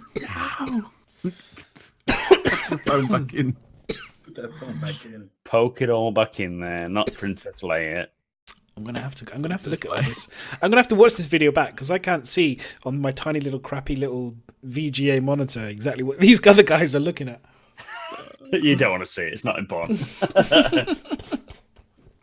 Any more questions, Miss, or is that one more? One more, and then we'll wrap it up. Shambles, do we have any idea when we will be able to transfer cargo from ship to ship in game? So this is what we were just talking about, but sadly we don't know when. Hopefully, I would like that to be one of the priorities. Honestly, I think if they're going to make cargo running a strong feature, I would really like them to really, in a way, like continue to build on what they've already got. It's fine adding other things as well, but I really want them to polish a bit more the cargo. I mean, we can trade the rec stuff, can't we? So if you go to like where the recs are and pick them boxes up, you can kind of give those to other people. But it's just selling them doesn't work too stuff well. You've bought, you can't. Can you not sell those? Well, you're supposed to be able to if you click on the NPC and you place it on that square, but I've tried like 3 times and it hasn't worked. We will get a breakdown this month, which will cover hopefully more in depth, like specifically what is coming with each patch. So hopefully though, didn't they say? They did say at the end of that update on the 3.1 enhancing performance, polishing game systems and gameplay, including ships, blah blah blah. A large balance pass of our economy, improving AI. So I think with all that, the balance on the economy, that's all going to be part of like trading. I would have thought. Yeah, definitely. Yeah, I think, and they do recognise that obviously there's a great amount of feedback that we've given them over Christmas and beyond, and we'll continue to give them, all the time. So they'll have that information to sift through and to take and glean what's important. So I'm hoping that to come sooner rather than later this year. It'd be good, in my mind. It'd be good to have like cargo and economy and all the rest of it nailed this year. Do you know what I mean? It would be like if you could have anything kind of like nailed, like perfect, that, and then a good amount of the combat nailed, and then tier 1 salvage and stuff. That would be quite cool. Like and then get that nailed next year type of thing, and mining nailed next year or whatever. Just get them really good. Get it really good repetitive gameplay that we can enjoy. And then enable us to buy ships and it'll be a good year. Sarcastic. Repetitive gameplay. Is it competitive or repetitive? Repetitive and competitive. Both. Repetitive and competitive. Would be fun. And that's it for questions. That's it. Okay, good stuff. So very nice. To quick roundup and then what you guys are up to this week. I will start off with the guests of the show. So we'll start with Sol. More streaming of the beautiful creative things. Probably some more streaming with drones. We'll play some Hellion, etc. You know, people can stop by and see what I do on a daily basis. Some other people can stop by and can see what success is like. You know, and for the rest of it, we're just gonna have a lot of joy. You know, just enjoy life and enjoy the beautiful community that we're in. That's cool. Yeah. Good stuff. Good stuff. Mac, this week, what are you up to? That's a weird noise. Catching up with... I don't know where that came from. Catching up with everything that I've been missing out on because I've been ill. Do you know what you need to do before you talk, Mike? I was going to say, you need to do I'd love to hear your unedited version of your YouTube videos, like a bloopers reel or something, you know? That would be hilarious. I have once during there was one part of a video that I can't remember what video it was now, but I was literally like stumbling on the same word for about 6 seconds. And it was by 6 seconds doesn't sound like a long time, but when you're recording a video and you're speaking as fast as I do, 6 seconds is a lifetime. And I was like, fuck, I'm putting that at the end. Because it took me such a long time to record and edit and so forth because I was fucking about and I just couldn't get it together. But yeah, I might do like... The problem is, at the moment with memory problems, I delete everything as I go because I just can't afford if you to record save it in Audacity, you delete, chop and... Yeah, you edit your Audacity get rid of file. it there at the time. That's what I've been doing. So you kind of don't keep it, but yeah. That's it. And it was that one section that made me chuckle to myself that I thought, fuck it, I'll put it in. You could do like a segment called 6 seconds sex secrets. You know what I mean? And just 6 second sex secrets. Yeah. Wow. Something like that. It'll take him 6 seconds to say 6 seconds sex secrets. 1, 2, 3, done. That's all it takes. But yeah, it would be a good idea to do some sort of like outtake thing. If when I get a bit more memory, I'll save bits of audio and so forth that I find funny, and I'll keep it aside. But other than that, I'm trying to get some videos sorted. Trying to get more in. That sounded like someone fapping. I think it was a keyboard stroke though. I'm going to try and get more of a schedule on YouTube because at the moment it's kind of just as and when I can get information and when I'm not working and so forth. But I expect early this year to become full-time this. That is my goal. Before the 6 month. Yeah, soon. That could be fucking any time. That's the intention. When they fucking give you partner, the bastards. When partner comes, that'll be a lot better because then I can start working on sponsorships and I could contact DX Racer and say, I literally pissed like 6 times in 4 hours. So you're going to get more exposure than most streamers get. But yeah, that's the intention is to go full time. So lots of streaming. We've got the Banner Merchant giveaway. We've got the February giveaways, which is $200 worth of gift cards, 4 starter packages, 552 Merlins. And a partridge in a pear tree. Connie, 2 300 eyes, 2 315Ps, 2 cutlasses, 2 constellation choruses, freelancer, Hornet, fucking loads of stuff, courtesy of Raiden, as well as the sub goals. So there's a lot of giveaways going on, which I cannot thank the community enough for that. But other than that, I'm just gonna be getting on to normal, as always. As always, nice, good stuff. Good stuff. Miz. Yes, I don't know. I need to get back to streaming a little bit more. So obviously Mondays will carry on being the Asylum podcasts, so we'll back on track with those, I think, hopefully. Yeah. And then on Fridays at 8:30 p.m. I think UK time, we do the we're on the 4th episode now of D&D, so a group of us are getting together and doing D&D sessions. There's about 7 or 8 of us. We're all kind of learning as we go, but it's been good fun so far. Madness is one of the team. I'm the DM. I'm learning how to DM. I've never done it before, so it's kind of it really is a learning as we go session, jumping in at the deep end. But it's been really good fun so far, and I think it's taken off quite well. So look forward to more of that. And then obviously the show's called night, Stout and Sturdy, by the way. So it's called Stout and Sturdy. It's all going to be under the Asylum banner, so we will be sticking. Hopefully, I'm going to edit those because Twitch lost the first 3 episodes, which is really annoying. So I'm going to download the 4th one and I'll try and do some editing for it, and we'll upload it to the Asylum podcast, the Asylum YouTube and things like that as well. And then Tuesday night is Paint, Prattle and Roll, which is where I paint miniature figures. Or at the moment, we're currently working on the space man for Star Citizen. So I think Space Marine. There we go. That one. Currently working on painting that. But that's not the one I'm actually painting. But that's Tuesday late night, something like 10:30. Isn't an idea for Mac to send that to you and that you paint that for him? I'm already doing one for Des, but yeah, Matt colours. Well, that's gonna be Mrs. new thing, is painting everybody's stars. You found a hole in the market there. We would say that, man. You found we paint and we talk about gaming, and we'll probably talk a little bit more about this Asylum thing and some of the things we've got planned. But yeah, like I said, we're aiming to do some other games as well as Star Citizen. So we're going to look at probably doing some videos, and maybe we don't know if we'll stream it, but maybe another like little podcast type review thing or something on some games as well. So quite a lot coming forward in the year. That's just not next week. I've gone for that's like a long term. This is definitely next week. Yes. Oh, next, all happening in 1 week's time. That is very much long-term goals for the Asylum. So we really want to grow. We're going to try and do lots more content. We really want to try and expand on what we've been doing and learning and stuff. So you guys can have, come and enjoy, and we can try and bring creative people on board that want to do stuff, and perhaps we'll need to, want to kind of like fall underneath the banner of the Asylum. And, if you want to do something, you've got an idea, feel free to pitch it to myself or to Miz. I've got an idea. Make a banner, an Asylum banner, because everyone seems to fall under the Asylum banner, and without an actual banner.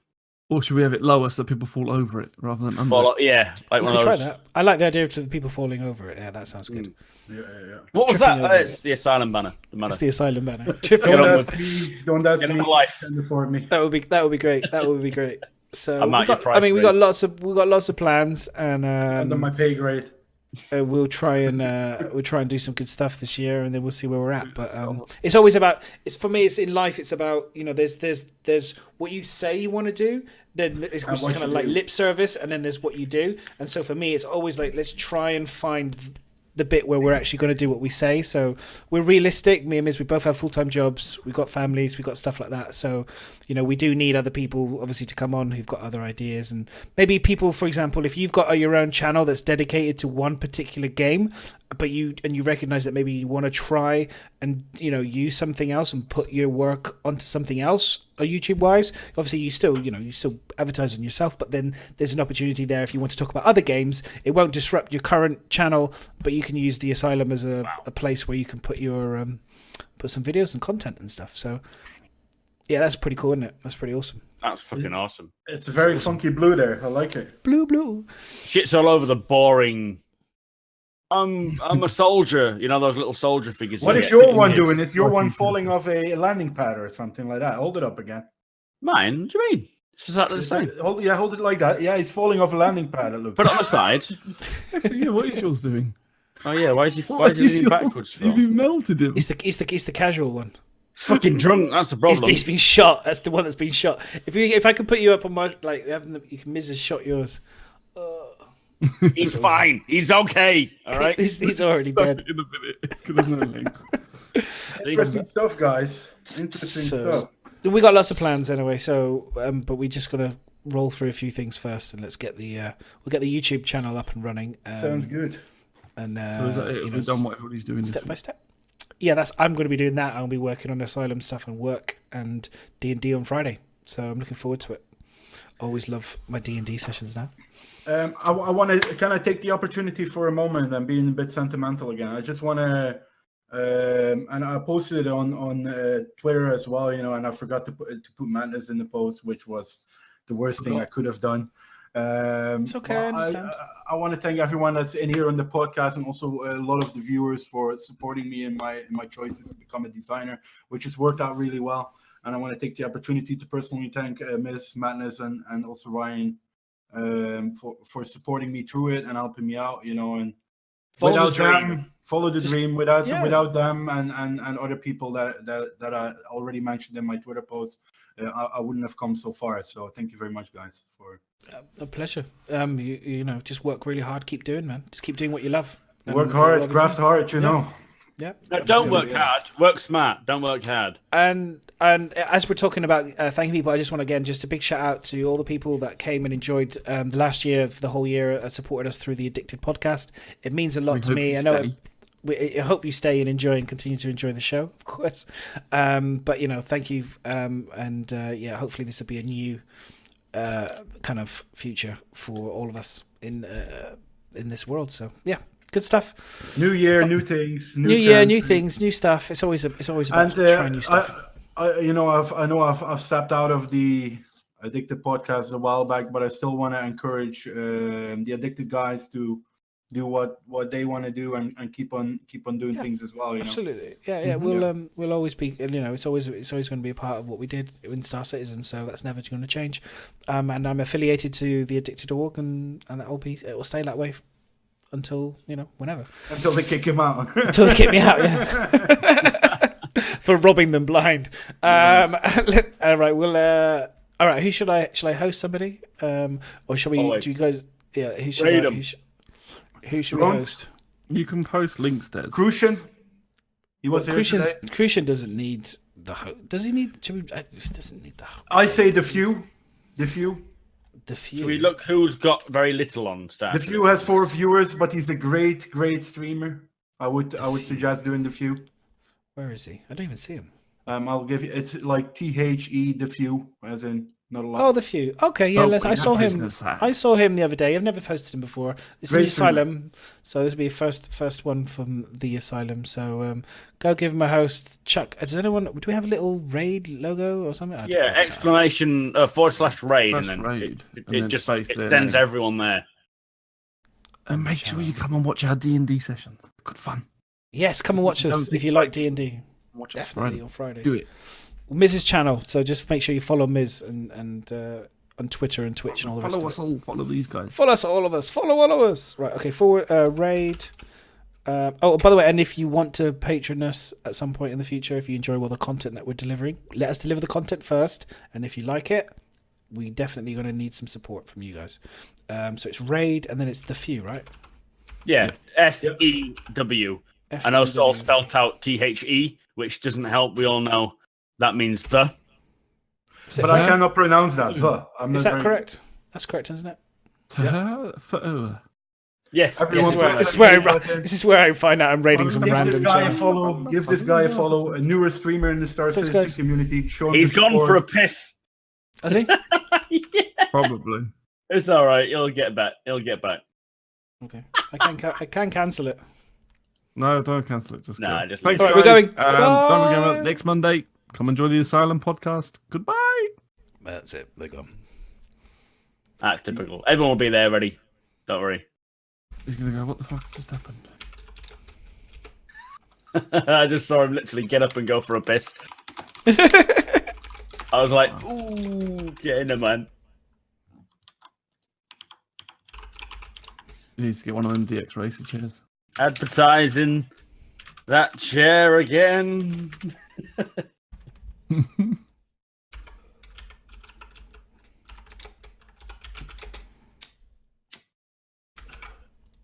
Good start to the new year, then, guys. Yeah, man. That was awesome.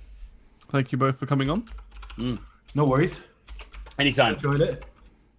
Unless I can't, then not anytime. But yeah, anytime. But just not anytime.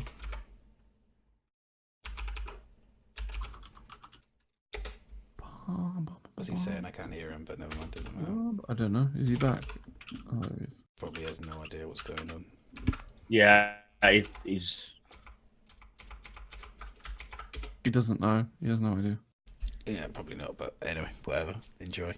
Good. It went quite well, guys. I was quite happy with the way that the transition, like the Oh, that was cool, man. You did really well. That was cool. It did look really cool. People were like, what the fuck is happening? What the fuck is happening? I was like, yes, that's good, man. That's good. That's what you want. And then they're like, oh, eerie. And then, yeah, that was, and then the bouncing music. That video that the guy did, Star Citizen, the Frostmaster, is amazing.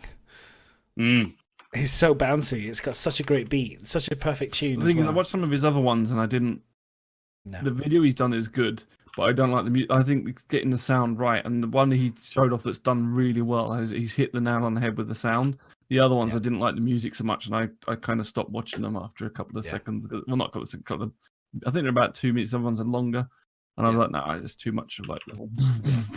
Yeah. Whereas this one he's just done is perfect. Yeah. It's absolutely perfect. Yeah. It was a really good transition. It worked really well. Yeah, it did. We might have to clip that bit, and then we can tweet it out as a change thing, maybe. We had a rate of 42. Yeah. That's good. Nice. Round like all proper raids. Awesome. That was really, really cool. Thank you so much. And by the way, for both of you guys that are actually in chat, I'm dead serious, by the way. We are going to be doing this YouTube channel. We are going to want to do stuff if you're free, and if you want to do, if there's any games, anything else that you don't do outside of what you're doing that's interesting, could be movie related. If you want to lend your voice to something, or you want to lend your expertise to anything, we will need it. We want to do it. We'll definitely. Anytime you need anything, give me a shout. If I'm around, I'll help. Voice, games, anything. Obviously, different. I love you all. So whatever you need, just let me know. Man. Yeah. And like I say, if you've got something you're interested in wanting to do, Mac, and you maybe don't have a platform for it, or you wanna, you maybe it'll interrupt with your current YouTube channel or whatever, feel free, man. You can chuck it on the Asylum. It's fine, dude, and you can link it through. Man. It's absolutely cool, because I know it might be quite tricky because you're very much Star Citizen based, right? Your channel. True. I mean, I do intend on bringing a bit more to YouTube because I'm still quite small, so I intend to shape it a bit more in terms of other games like Escape from Tarkov and other things like that, and product reviews, because at the end of the day, I want to get people to send me products. I want to get people to send me games, and the only way to do that is to start doing that.